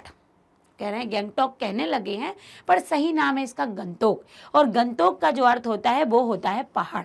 मैं कुछ पूछती कि वो फिर चालू हो गया। वो कहने लगा कि युमथांग भी पहले टूरिस्ट स्पॉट नहीं था। वो कह रहे कि देखिए, जैसा आपने वो देखा क्षेत्र देखा वो नहीं था टूरिस्ट का स्पॉट, वैसे ही ये कटाव, वैसे ही ये भी नहीं था, युमथांग भी नहीं था। वह यह तो सिक्किम जब भारत में मिला उसके कई वर्ष बाद भारतीय आर्मी के कप्तान शेखर दत्ता के दिमाग में यह आया कि सिर्फ फौजियों को रखकर क्या होगा। जब सिक्किम भारत में नहीं मिला तब इसको कोई नहीं जानता, युमथांग को और जो भी बताया उसको कोई भी नहीं जानता था। लेकिन अब जब से ये भारत में मिला है तब यहाँ पर जो फौजी सैनिक छावनियाँ थी, उनने ये सोचा सैनिकों ने कि, और यहाँ पर मुख्य तौर पर शेखर दत्ता के दिमाग में ये बात आई कि केवल यहाँ फौज ही क्यों रखें, घाटियों के बीच से रास्ते निकालकर इसे टूरिस्ट स्पॉट बनाया जाए। यहाँ टूरिस्ट आएंगे, देखेंगे, दर्शनीय स्थल बनेगा। आप भी देखिए, अभी भी रास्ते बन ही रहे हैं। हाँ, रास्ते अभी भी बन रहे हैं, नए नए स्थानों की खोज अभी भी जारी है। शायद मनुष्य की इसी असमाप्त खोज का नाम है सौंदर्य। और मन ही मन वो कहती, मैं कहने लगी कि सही बात है, आज भी रास्ते बन रहे हैं। मतलब जो व्यक्ति है वो हर प्रतिपल कुछ कुछ नया नया खोजता रहता है, आगे बढ़ता रहता है, नए नए रास्ते उसके सामने खुलते जाते हैं। तो कह रहा है कि अब नया नया क्षेत्र सामने आ रहा है, सब कुछ नया हो रहा है, कोई कमी नहीं है, क्योंकि व्यक्ति हर पल कुछ नया करना चाहता है। तो इस प्रकार जो पाठ था वो पाठ हमने पढ़ा, एक एक बात हमने पढ़ी, कहाँ लेखिका घूमी, किस तरह की लोगों की मान्यताएं हैं। अब जब हमने ये सब कुछ पढ़ लिया, कहाँ गई, किस महिला से मिली, सिक्किम के युवक से मिली, उसने क्या कहा, महिला क्या पहने हुई थी, किस तरीके का उनको इंद्रधनुषी रंग दिख रहा था, किस तरह का प्राकृतिक सौंदर्य था, सब कुछ पाठ में था। और बाकी पाठ को पढ़ते समय ऐसा लगा ना कि हम भी उन्हीं के साथ सिक्किम में घूम रहे हैं, उन वादियों को, उन पहाड़ियों को देख रहे हैं। तो इससे संबंधित प्रश्न तो फिर आपसे बनेंगे ही कि झिलमिलाते सितारों की रोशनी में नहाया गंतोक लेखिका को किस तरह सम्मोहित कर रहा था, किस तरह वो आकर्षित कर रहा था, जो कि पूरे झिलमिलाते सितारों की चांदनी में था। तो झिलमिलाते सितारों की रोशनी में नहाया गंतोक कुछ इस तरह सम्मोहित कर रहा था, जिसे देखकर लेखिका क्या थी, लेखिका हैरान थी। और उसे लग रहा था कि आसमान उल्टा, मतलब क्या था, इतना सुंदर गंगटोक देख, इसका नाम लेते सही, गंतोक, गंतोक देखकर ऐसा लग रहा था कि जैसे आसमान उल्टा हो गया हो। इतनी सुंदर छवि दिख रही थी, चारों तरफ इतनी लाइटिंग थी, इतना सुंदर नजारा था कि उनको लगा कि सारे आसमान के तारे यहीं झिलमिला रहे, आसमान उल्टा हो गया। इतनी सुंदर नजारा, इतना सुंदर दृश्य था, उसको देखकर वो सम्मोहित हो रही थी और हैरान भी हो रही थी कि इतना सुंदर भी कुछ हो सकता है। सारे तारे नीचे बिखर कर टिमटिमा रहे हो, आसमान उल्टा हो गया हो। दूर ढलान लेटी तराई पर सितारों के गुच्छे रोशनियों की तरह झालर सी बने थे। वो कह रहे कि जब ढलाई की तरफ और दिख रहा था, ऐसे ऐसे ऐसे ऐसे जा रहे थे, तो वहां पर जो रोशनी नजर आ रही थी, ऐसा लग रहा था कि वो तारों के गुच्छे हों।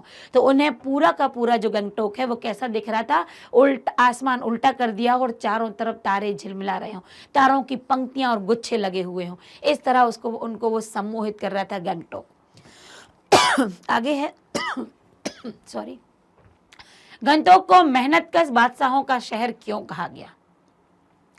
इतनी सुंदरता वहां थी, सुंदरता बनाने के लिए मेहनत तो की गई होगी, सफाई वहां लोग रखते हैं इतना मेहनती के साथ। तो मतलब गंतोक एक ऐसा पर्वतीय स्थल है जिसे वहां के मेहनतकश लोगों ने अपनी मेहनत से उसे सुरम्य बनाया है, मतलब बहुत अधिक सुंदर मेहनत से।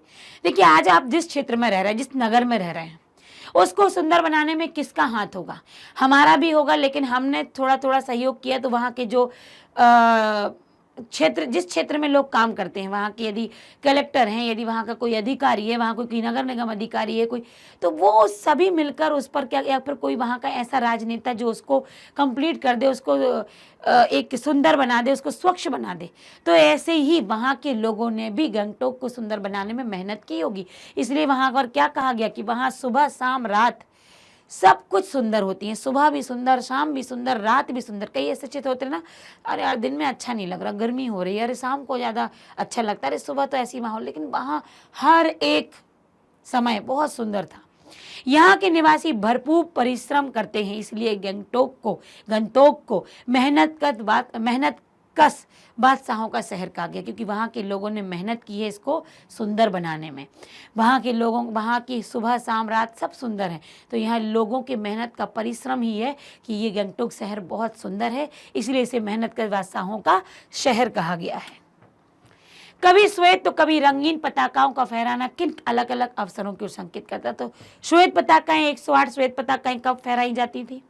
जब कोई बुद्धिस्ट या जो बुद्ध को मानने वाला वहाँ का अनुयायी है, जब वो मर जाता था, मृत्यु हो जाती थी, तो उनकी मृत्यु के शांति के लिए 108 वहाँ पर सफ़ेद पताकाएं, सफ़ेद ध्वज लगाए जाते थे। और रंगीन, जब कोई नया कार्य शुरू होता था तो रंगीन पताकाएं लगाई जाती थी।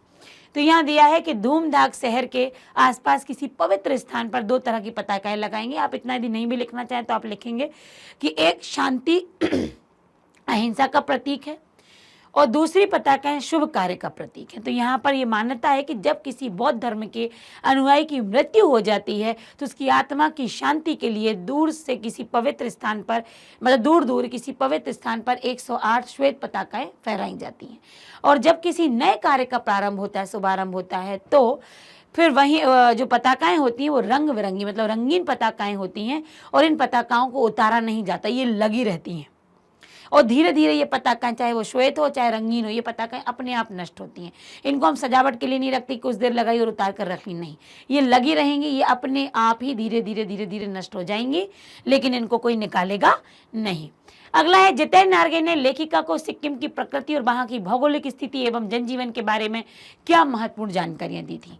तो बहुत सारी जानकारियां दी हैं, हर कदम कदम पर बताया है सिक्किम की प्रकृति कैसी है, कि वहाँ पर क्या जानकारियां दी हैं कि सिक्किम में गंगटोक से लेकर युमथांग तक तरह तरह के फूल हैं, फूलों से लदी वादियां हैं, शांत और अहिंसा के मंत्र लिखी श्वेत पताकाएं हैं।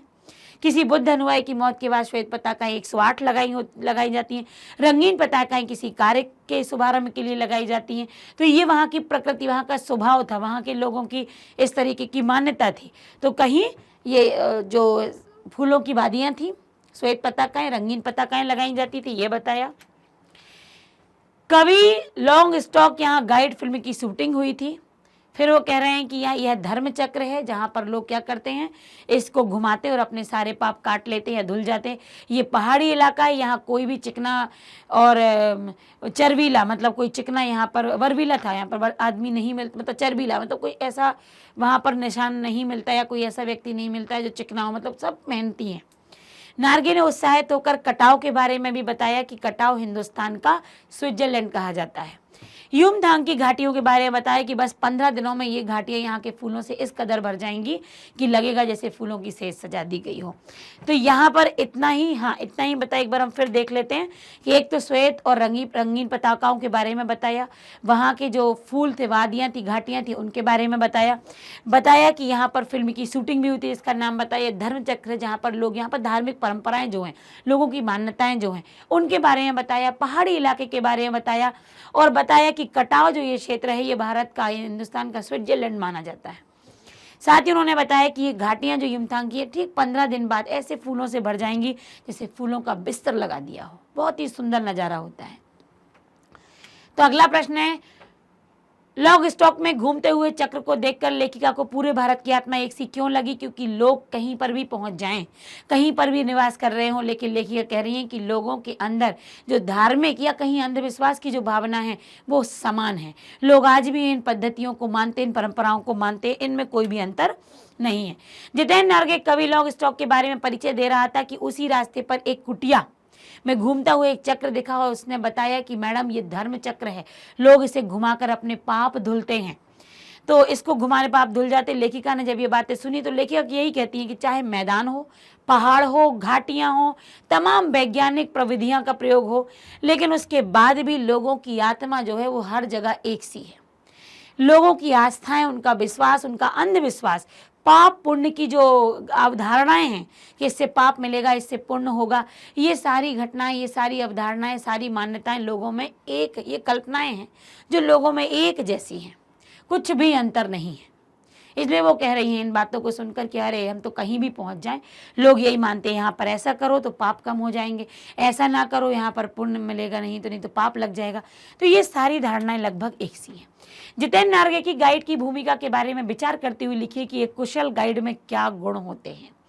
तो एक कुशल गाइड में क्या गुण होते हैं, वो हर क्षेत्र के बारे में बताता है, अच्छी जानकारी देता है, भौगोलिक, प्राकृतिक, सामाजिक जानकारी देता है जो नार्गे में सम्यक रूप से थी, सही रूप से थी।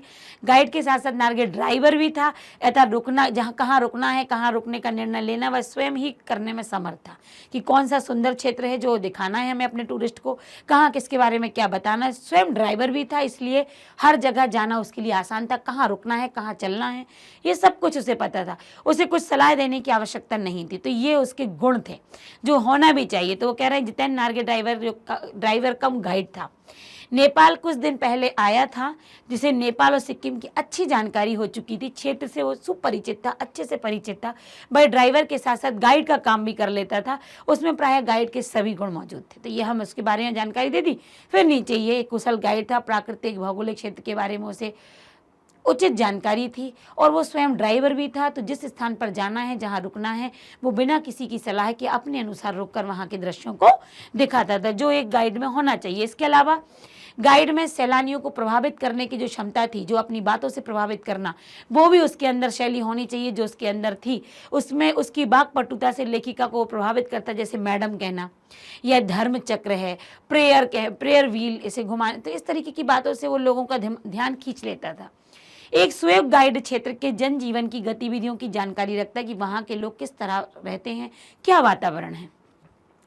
पर्यटकों में इतना घुल मिल जाना कि उन्हें अपना समझकर सारी बातें स्वयं गाने के साथ नाच उठना, बात करना, उनसे अपनापन दिखाना, ये भी गाइड के अंदर होना चाहिए। आत्मीय संबंध बनता है। कुशल गाइड जो होता है वो वाक्पटु होता है, मतलब उसमें वाक्पटुता होती है।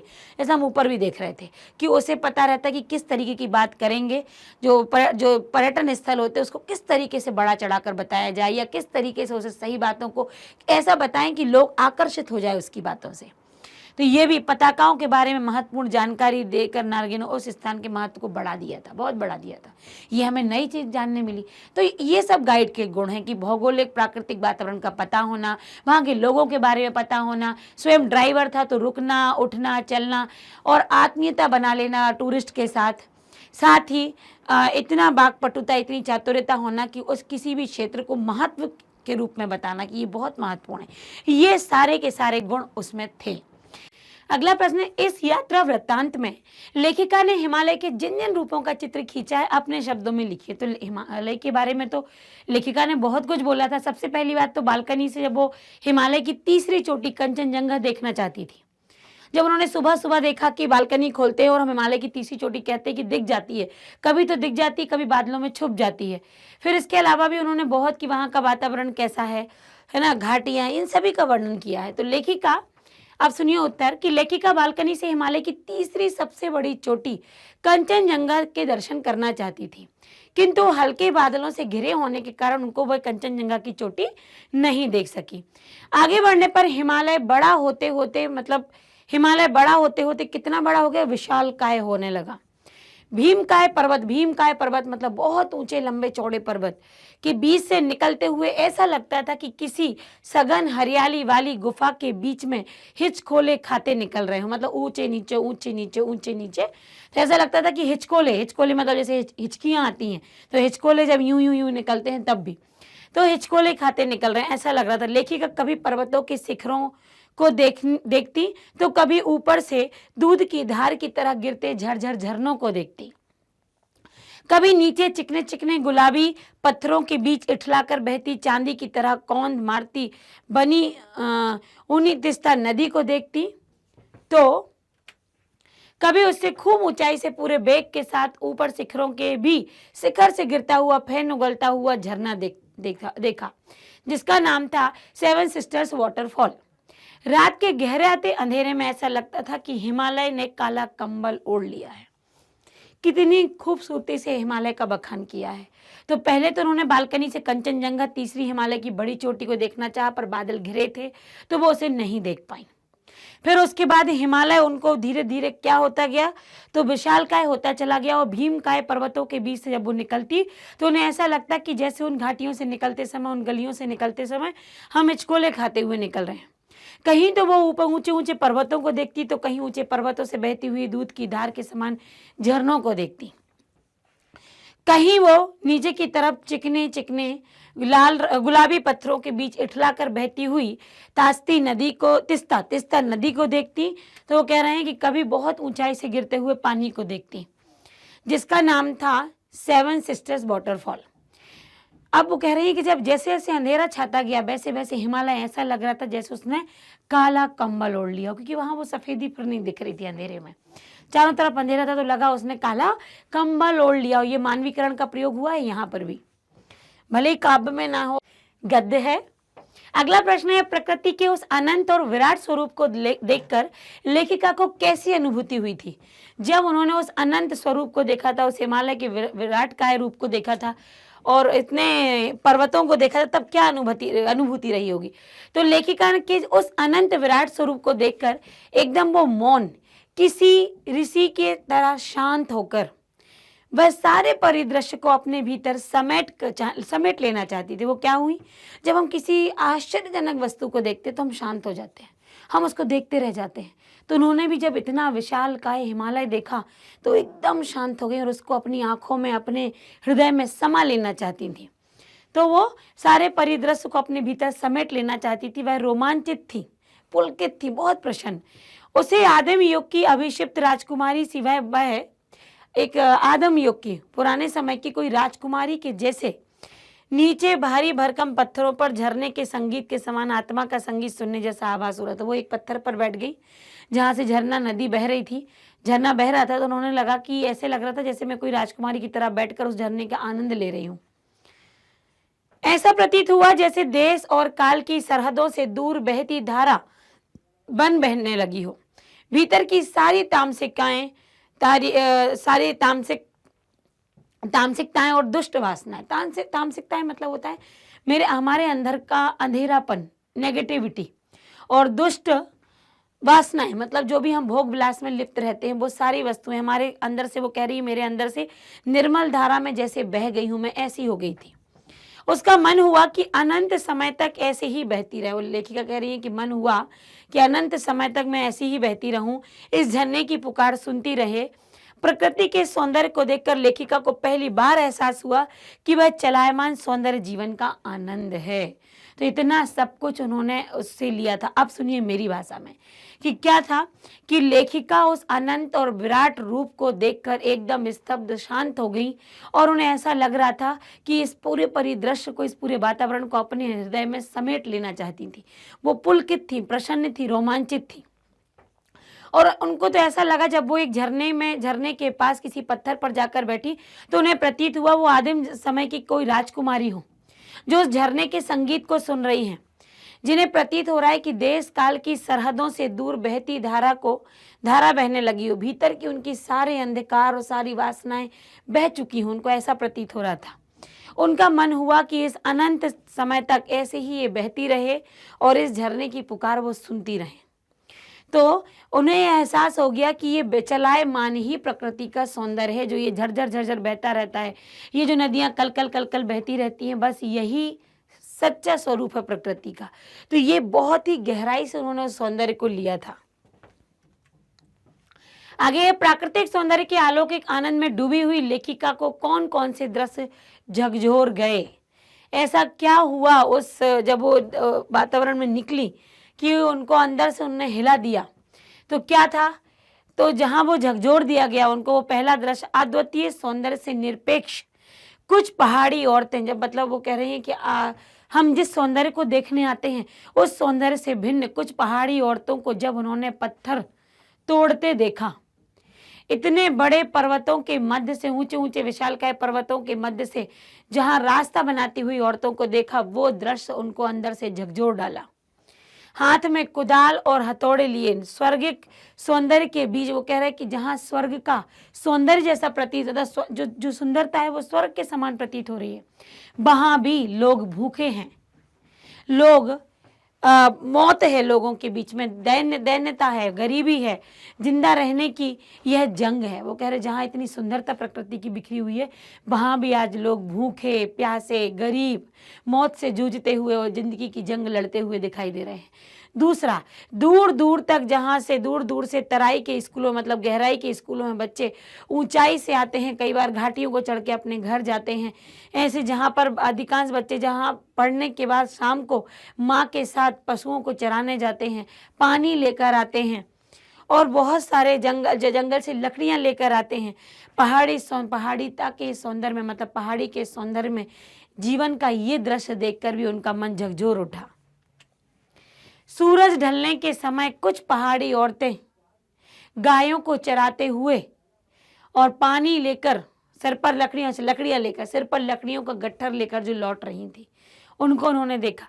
चाय के बागानों में बेगू पहने युवतियां चाय की पत्तियां तोड़ती नजर आई। उपरोक्त दृश्य लेखिका को झकझोर दिए, क्योंकि जहां प्रकृति का सौंदर्य उन्हें इतना मनोरम लग रहा था, उन्हें वहां देखा कि यहाँ सब कुछ अच्छा होगा, लेकिन देखा कि औरतें पत्थर तोड़ रही हैं, बच्चों को पीठ पे लादे हुए और अपना काम करती जा रही। वहां यहाँ पर भी गरीबी है, भूख और प्यास के कारण लोग जीवन से संघर्ष कर रहे हैं। एक और देखा कि बच्चा पढ़ने के लिए इतनी मेहनत कर रहा है कि नीचे गहराई में पढ़ने के लिए जा रहा है, उसके बाद शाम को माँ के साथ हाथ बटा रहा है। फिर देखा कि औरतें चाय के बागानों में बेगुआ पहने हुए, अपने सिर पर इतनी टोकरी लगाए हुए, और फिर चाय की पत्तियों को, बागानों से पत्तियों को तोड़ती हैं। कुछ पहाड़ी औरतों को देखा जो शाम के समय पशु गायों के साथ सिर पर भारी सा गट्ठर, लकड़ियों का गट्ठर रख के लौट रही है। मतलब हर जगह वो कह रही है कि देखा जाए तो भूख प्यास का ये वातावरण हर जगह बना हुआ है। लोगों के जहाँ पर सुंदरता बिखरी हुई है तो क्या, लेकिन वहाँ भी लोग अपने जीवन से लड़ रहे हैं। अगला प्रश्न है, सैलानियों को प्रकृति की अलौकिक छटा का अनुभव करवाने में किन किन लोगों का योगदान है, उल्लेख करो। तो प्रकृति का जो सैलानियों को प्रकृति की अलौकिक छटा का अनुभव कराने में जिन लोगों का सहयोग है वो निम्न लोग हैं। वे सरकारी लोग हैं जो व्यवस्था में संलग्न रहते हैं। बिल्कुल, गवर्नमेंट के जो कर्मचारी होते हैं वो इन व्यवस्थाओं को, कि उनको रोड बनवानी है, यहाँ सफाई करवानी है, यहाँ सुंदरता दिखनी चाहिए, उसके अलावा रुकने के लिए जो व्यवस्था होनी चाहिए, सब सरकारी कर्मचारी करवाते हैं। तो सरकारी लोग जो व्यवस्था में संलग्न है वो हमें इतनी सुंदरता दे पाते हैं। वहाँ के स्थानीय गाइड जो उस क्षेत्र की सर्वदा जानकारी रखते हैं, वहाँ के स्थानीय लोग जो सैलानियों के साथ रुचि के साथ पेश आते हैं, रुचि से बातें करते हैं, वे सहयोगी यात्रा जो यात्रा में मस्ती भरा माहौल बनाए रखते हैं और कभी निराश नहीं होते, उत्साह से भरपूर होते हैं। तो क्या है यहाँ पर कि वे सरकारी लोग जिन्होंने वातावरण को, जिन्होंने उस स्थान को सुंदर बनाया, वहाँ के गाइड जो उस स्थान के बारे में पूरी जानकारी रखते हैं, वहाँ के लोग जो इतनी प्रसन्नता से बात करते हैं कि माहौल को और अच्छा बना देते हैं, सफ़र करते हुए रास्ते में अन्य यात्री जो सफ़र को खुशनुमा बना देते हैं। तो वो ऐसी बातें होती हैं जहाँ पर हमारे लिए बहुत अच्छा दृश्य बन जाता है और वो सैलानियों के लिए एक अलौकिक सौंदर्य का से क्षण से कम नहीं होता। कितना कम लेकर ये समाज को कितना अधिक वापस लौटा देती है। इस कथन के आधार पर स्पष्ट करें कि जनता की देश की आर्थिक प्रगति में क्या भूमिका है। इससे संबंधित प्रश्न दूसरा बन सकता है कि कितना कम लेकर ये समाज को कितना अधिक वापस लौटा देती हैं। इस कथन में निहित जीवन मूल्यों को स्पष्ट कीजिए और बताइए कि देश की प्रगति में नागरिकों की क्या भूमिका है। तो एक स्थान पर पहाड़ ने सड़कें बनाने के लिए पत्थरों को तोड़ती हुई नजर आई। मतलब जो हम सैलानी घूमने जाते हैं, हम जिस दृश्य को देखते हैं, जिन रोडों से हम चढ़ते हुए जाते हैं, उनको बनाने में किसी का सहयोग है। वहाँ के जीवन, वहाँ के लोगों ने, वहाँ के नागरिकों ने वहाँ उसको बनाने में अपना सहयोग दिया है।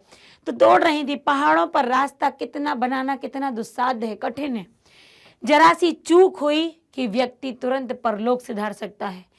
पीठ पर बच्चों को बांधकर पत्तों की तलाश में बन बन भटकती हैं। आदिवासी के फूले हुए, मतलब उनके पैर और उनके हाथों के छाले, ये देश की आम जनता ही नहीं, जीवन का संतुलन भी है। Best at repaying. तो ये बता रहे हैं कि वो औरतें जिनका कौन कहेगा कि देश में सहयोग है, देश के योगदान में कुछ दिया नहीं, लेकिन जिनको हम देख नहीं पाते, जिन रास्तों पर हम चलते जाते हैं, वो रास्ते वहाँ की औरतें बनाती हैं। पीठ पर बच्चों को लादे हुए दिन भर पत्तों की तलाश में इधर से उधर भटकती हैं। हाथ में कुदाल लेकर जो पत्थरों को तोड़ती हैं, उनके हाथों के गांठ, उनके हाथों के छाले और पैरों की स्वेलिंग, जिसे हम सूजन कहेंगे, ये सब कुछ वहाँ के वातावरण का असर है। और वहाँ की आम जनता जो जीवन को मतलब आम जनता ही नहीं, जीवन का संतुलन भी है। तो ये इस आधार पर कहा जा सकता है कि देश की प्रगति का आधार यही आम जनता है। यदि आज देश में यदि इतने पर्यटक स्थल हैं तो उन पर्यटक स्थलों को बनाया किसने सुंदर? ऐसे ही लोगों ने। इस आधार पर कहा जा सकता है कि देश की प्रगति का आधार यही आम जनता है, जिसके प्रति सकारात्मक आत्मीय भावना भी नहीं होती। यदि यही जनता अपने हाथ खड़े कर दे तो देश की प्रगति का एक पहिया एकदम ब्रेक लगने जैसा रुक जाएगा। दूसरी ओर इन्हें ही इतना कम मिलता है, अपनी दैनिक आवश्यकताओं की पूर्ति नहीं कर पाते। तो बिल्कुल सही बात है, हम मजदूरों को याद रखना भूल जाते हैं, हम बड़ी बिल्डिंग के बिल्डर को याद रखते हैं। ये इस बिल्डर के द्वारा बनाया हुआ, क्या उस बिल्डर ने नींव खोदी थी? क्या उस बिल्डर ने पहली ईंट रखी थी? क्या उस बिल्डर ने जो मसाला है ईंट गारा है कि मतलब जो गिट्टी गारा, जो रेत है, सीमेंट है, क्या वो लगाए थे? नहीं। हम उन मजदूरों को भूल जाते हैं जिन हजारों हाथों ने एक बड़े भवन को खड़ा किया था। हम भूल जाते हैं ये पर्यटक स्थल यदि बना है, ये सुंदर है, ये अच्छे फूल दिख रहे हैं, ऊंची नीची घाटियों पर सुंदर सुंदर जो हमें रास्ते मिल रहे हैं, ये रास्ते, ये पेंट जो किया, ये किसने किया? हो सरकार ने तो आदेश दिया, लेकिन किया किसने? कर्मचारियों ने। तो वो कर्मचारी, वही आम जनता जो इतना सब कुछ करती है, लेकिन देश के सहयोग में जिसकी भागीदारी ना के बराबर होती है, इतना सब कुछ करने के बाद उसको जो मिलता है वो बहुत ही कम है, जिसका उसका जीवन भी पूरे तरीके से नहीं चल पाता। तो इसी पर लेखिका ने ये बात कही है कि पत्थर तोड़ती हुई वही महिलाएं जिनसे रास्ता बन गया, पीठ पर बच्चों को लादे हुए जो पत्तों की तलाश में निकल पड़ती हैं, जिन्होंने रास्ते सुगम बना दिए, उन्हीं के आधार पर कहा गया है कि ऐसे लोगों की कोई गिनती नहीं होती है और इनको जो मिलता है वो इतना कम होता है कि इनकी दैनिक आवश्यकताओं की पूर्ति नहीं हो पाती है। तो हमारे जीवन, हमारे जो देश है, उसके लिए इन लोगों का बहुत बड़ा योगदान है। आज की पीढ़ी द्वारा प्रकृति के साथ किस तरह का खिलवाड़ किया जा रहा है, इसे रोकने के लिए आप क्या क्या कर सकते हैं, जीवन मूल्यों की दृष्टि से लिखिए। तो आज प्रकृति के साथ बहुत बड़ा खिलवाड़ है। तीनों प्रकार के प्रदूषण हो रहे हैं: वायु प्रदूषण, जल प्रदूषण, भूमि प्रदूषण। फैक्ट्रियों से निकलने वाले धुएं से वायु प्रदूषण, पेट्रोल डीजल वाली गाड़ियों से निकलने वाले धुएं से वायु प्रदूषण, और उन गाड़ियों के आवाज़ से ध्वनि प्रदूषण। बड़े बड़े डीजे और ये बहुत बड़े बड़े साउंड हम लगा देते हैं और आवाज़, तेज आवाज़ में बजाते हैं, ध्वनि प्रदूषण। फैक्ट्रियों से निकलने वाले पानी से भूमि प्रदूषण। सब कुछ प्रदूषित हो रहा है। धीरे धीरे धीरे धीरे वो सारी जनजातियाँ और सारे वो पेड़ पौधों की जातियाँ सब समाप्ति पर हैं। प्रकृति के साथ खिलवाड़ करने के क्रम में आज पहाड़ों पर प्रकृति की शोभा को नष्ट किया जा रहा है।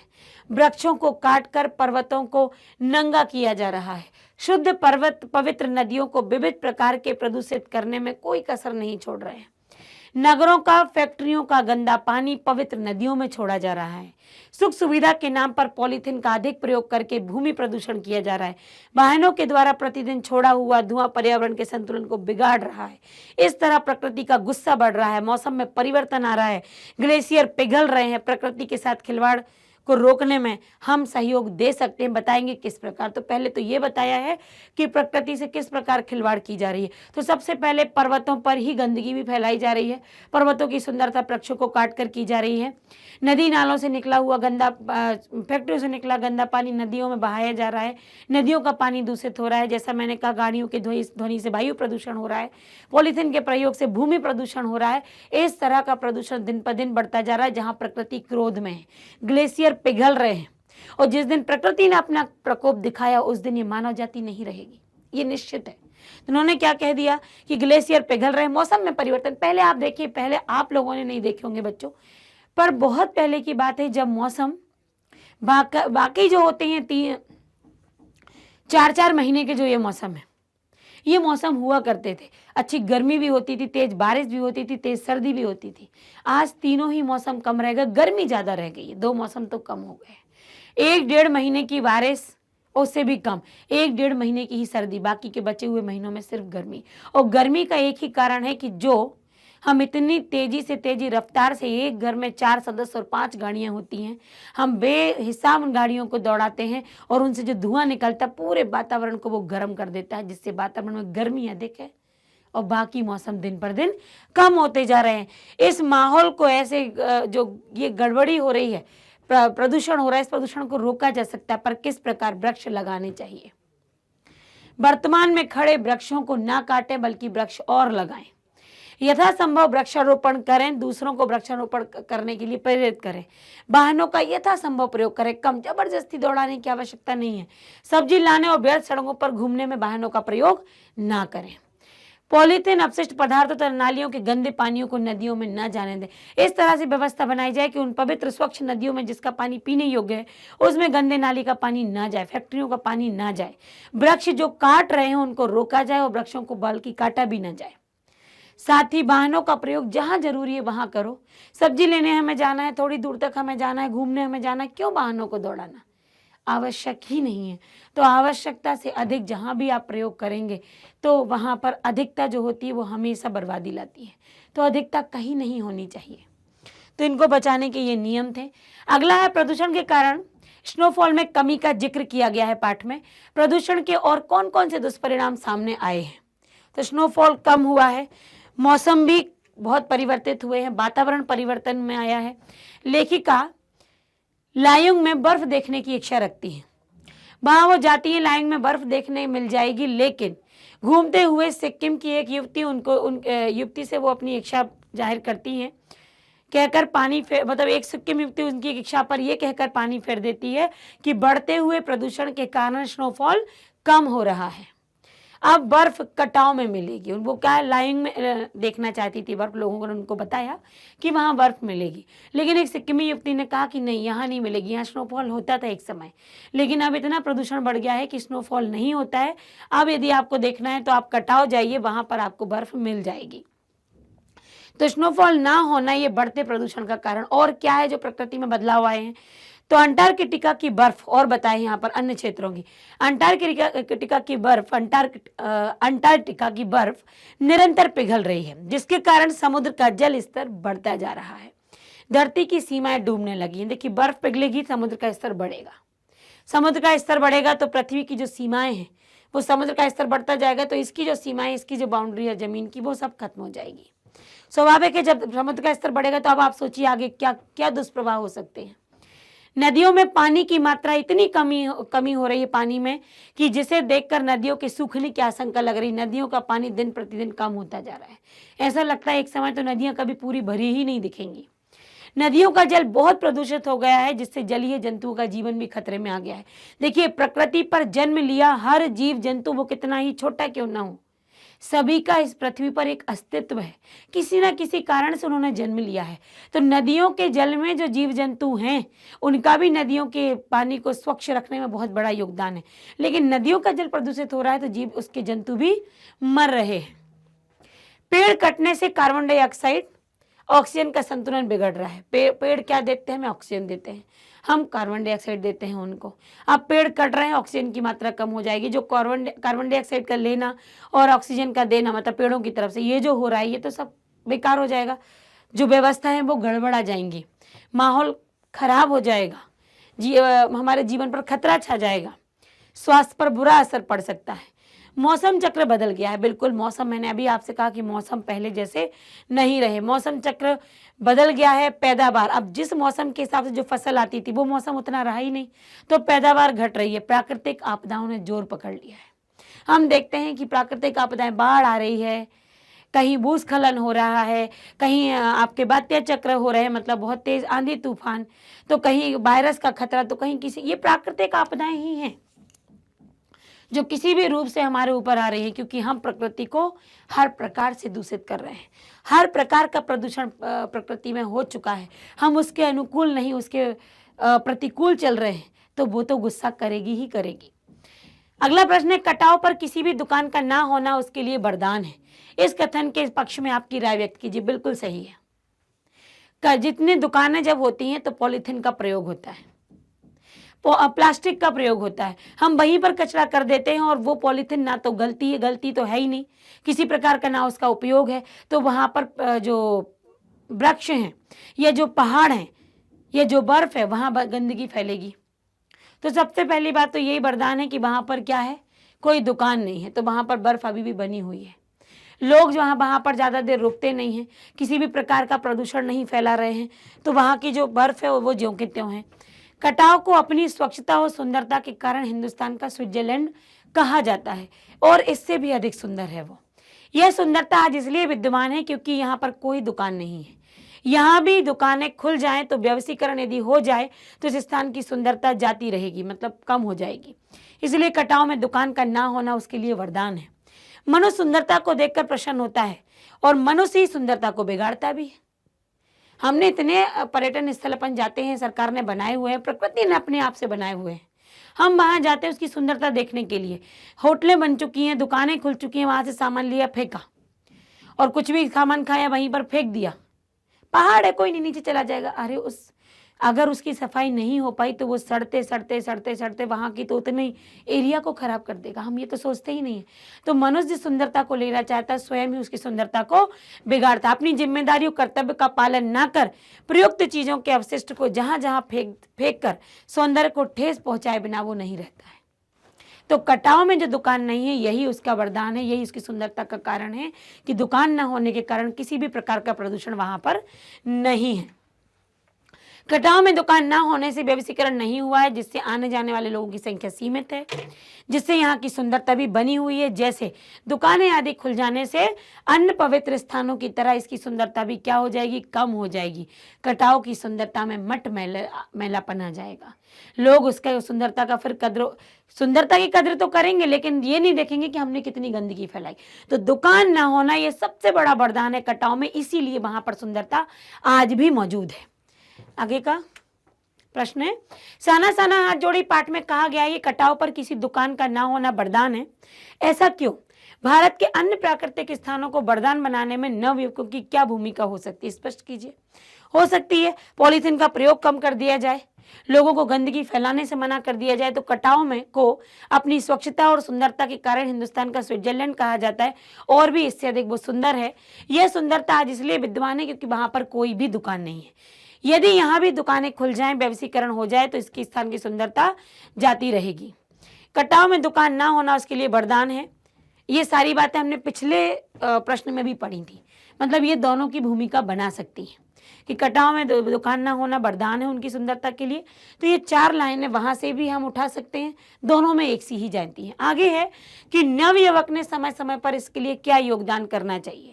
तो नवयुवकों को समय समय पर विशेष अभियान चलाकर, कुछ आंदोलन चलाकर प्राकृतिक स्थानों को गंदगी मुक्त कराने में अपना अमूल्य योगदान दे सकते हैं। देश विदेश से आने वाले पर्यटकों को प्राकृतिक वातावरण की सुरक्षा एवं संरक्षण के प्रति जागरूक करने में अपनी महत्वपूर्ण भूमिका निभा सकते हैं। जो दूसरे देश से लोग आते, जो पर्यटन यात्री है, दूसरे देश या अपने ही देश के पर्यटन यात्री हों, तो उनको बताएं कि यहाँ पर ये वस्तु ना फेंकें, हमारे इसकी सुंदरता घट जाएगी। ये उसका एक यथा स्थान बनाएं। यदि कचरा भी है तो यदि कोई डालता है तो उसके लिए कुछ नियम निश्चित कर दें कि अगर डालोगे तो क्या आपके लिए यहाँ पर दंड होगा। देखिए, ये कुछ अभियान चलाने से, कुछ लोगों को जागरूक करने से कई जगह कोई हद तक हमारा जो माहौल है वो सुधर सकता है और बाकी जो पर्यटन स्थल है उनकी सुंदरता बनी रह सकती है। अगला प्रश्न है, प्रकृति ने जल संचय की व्यवस्था किस प्रकार की है? जल संचय मतलब जल को जोड़े रखने की व्यवस्था किस प्रकार की है? तो प्रकृति के द्वारा जल संचय की व्यवस्था हिम शिखरों के रूप में अद्भुत ढंग से की गई है। जो हिम शिखर मतलब जो चोटियां बर्फ से ढकी हुई हैं, उसमें जल संचय होता है। प्रकृति सर्दियों में बर्फ के रूप में जल संग्रह कर लेती है। बिल्कुल, कितना बर्फ जोड़ के, बर्फ मतलब जम जाता है पानी, तो जमा हुआ पानी मतलब कितना सारा प्रकृति इकट्ठा कर लेती है। और गर्मियों में पानी के लिए जब त्राही त्राही मचती है तो ये बर्फ की शिलाएं पिघल पिघल कर जलधारा बनकर हमारे सूखे कंठों को, हमारे सूखे गलों को राहत पहुंचाती है, तरावट देती है। कितनी अद्भुत व्यवस्था है जल संचय की। तो देखिए, प्रकृति के पास जल संचय करने की क्या व्यवस्था है। उसने ये व्यवस्था बनाई है कि जो पर्वतों पर जो बर्फ लदी हुई है, ये बर्फ सर्दियों में और अधिक हो जाती है और मोटे मोटी परतों में जम जाती है। और गर्मियों में सूर्य की रोशनी पड़ने से जब हम पानी के लिए तरसते हैं तो ये बर्फ पिघलने लगती है और पिघलकर हमारी नदियों में आ जाती है और हमारे लिए तरावट मतलब गले को गीला करने के काम में यही तो बर्फ आती है।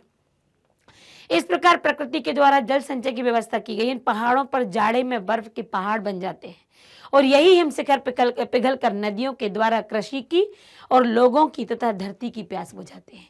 प्रकृति ने स्वयं पर जब इतने सारे मौसम लादे हुए हैं और वो सहन करती भी है, लेकिन उन मौसमों से उभरने का रास्ता भी उसने स्वयं के लिए खोज रखा है कि यदि हमारी प्रकृति प्यासी होगी, हमारी धरती प्यासी होगी, तो ये बर्फ एक मौसम में जमेगा, जहाँ ज्यादा पानी की आवश्यकता नहीं हो, जहाँ पर आवश्यकता है वहां पिघलेगा। तो प्रकृति इस तरह अपने आप को और अपने जल संचय को वहां पर सुरक्षित रखती है। यहाँ पर एक प्रश्न 3 प्रकार से बन रहा है। अगला कि देश की सीमा पर बैठे फौजी किस तरह कठिनाइयों से जूझते हैं, उनके प्रति हमारा क्या दायित्व होना चाहिए। अथवा देश की सीमा पर बैठे फौजी कई तरह से कठिनाइयों का मुकाबला करते हैं, सैनिकों के जीवन से किन किन जीवन मूल्यों को अपनाया जा सकता है, चर्चा कीजिए। अथवा आप चैन की नींद सो सके इसलिए तो हम यहाँ पर पहरा दे रहे हैं।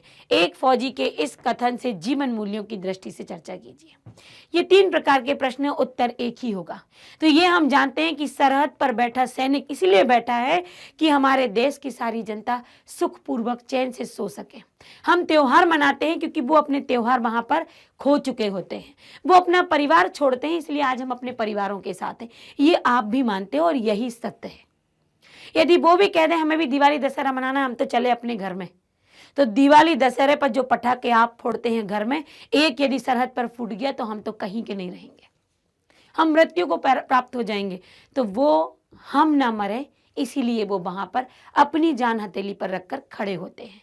ये हम सभी जानते हैं इस पाठ में। अब इसके प्रश्न का, क्योंकि ये वो है कि जिसके प्रश्न का उत्तर तो आप स्वयं दे सकते हैं। तो देखिए, देश की सीमाओं पर बैठे फौजी उन सभी विषमताओं से जूझते हैं जो सामान्य जनजीवन के लिए बहुत कठिन है, जो हम नहीं कर सकते। क्या नहीं कर सकते? कि जहां पर तापमान 0 डिग्री सेल्सियस से भी कम, मतलब माइनस में चला जाता है, ऐसी कड़ाके की सर्दी में जहां पर पेट्रोल छोड़ के बाकी सब कुछ जम सकता है, उस तेज सर्दी में भी फौजी जवान लगातार अपनी ड्यूटी पर रहते हैं, लगातार वो खड़े रहते हैं। ऐसे रेगिस्तान जहां पर गर्मी से लोगों के दम घुट जाएं, उस रेगिस्तान पर भी वो खड़े होते हैं बिना किसी माथे पर सिकुड़न लाए, बिना किसी इस बात को कि ये कह रहे हम भी छोड़कर चले जाते हैं जॉब, नहीं।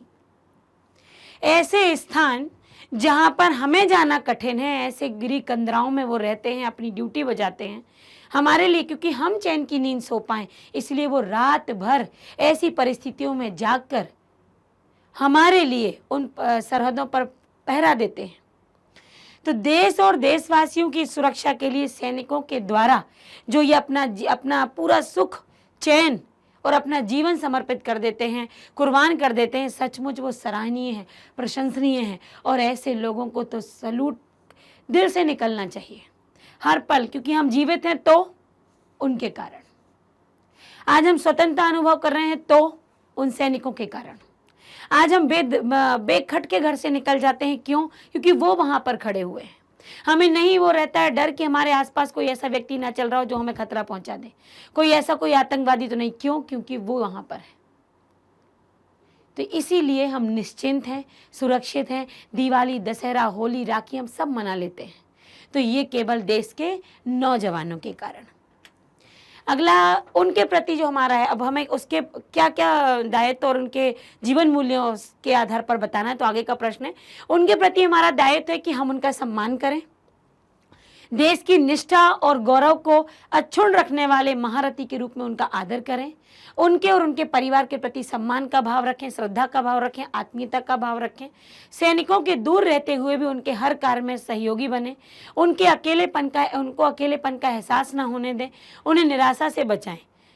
सैनिक जो दूर रहते तो उनके परिवार के प्रति हमारी सहानुभूति, आत्मीयता होनी चाहिए। हमें भी त्योहार उनके साथ मनाना चाहिए। सैनिकों के जीवन से निम्नलिखित जीवन मूल्यों को हम ग्रहण कर सकते हैं और उनको अपनाया जा सकता है। क्या? कर्म के प्रति निष्ठा और ईमानदारी। जो कर्म उनको करना है, जो ड्यूटी उनको दी गई है, पूरी ईमानदारी से निभाते हैं। देशभक्ति की भावना, विपरीत परिस्थितियों में भी जूझते रहना, दृढ़ इच्छा शक्ति, देश हित को सर्वोपरि मानने की भावना, ईमानदारी पूर्वक कर्मों के प्रति समर्पण। तो कर्म के प्रति निष्ठा और ईमानदारी, देशभक्ति की भावना, विपरीत परिस्थितियों में भी जूझना, दृढ़ संकल्प, देश हित को सर्वोपरि रखना कि देश है पहले, उसके बाद दूसरा परिवार, ईमानदारी और कर्म के प्रति पूरे तरीके से समर्पण का भाव, ये भाव होते हैं सैनिकों के।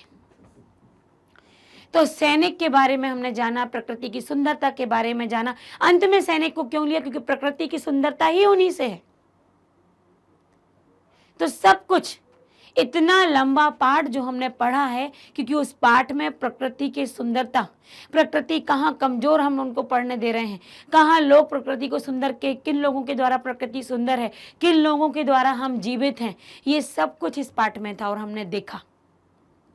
तो पाठ के प्रश्नोत्तर के आधार पर पाठ को और अच्छे से समझा और पाठ जो पढ़ा वो हमने देखा कि हम, ऐसा लगा कि लेखिका के साथ हम स्वयं सिक्किम की यात्रा पर निकले हैं, हम कटाव घूम रहे हैं।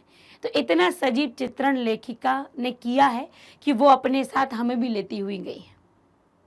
तो पाठों को पढ़ने के लिए उसके भावों में डूबना पड़ता है।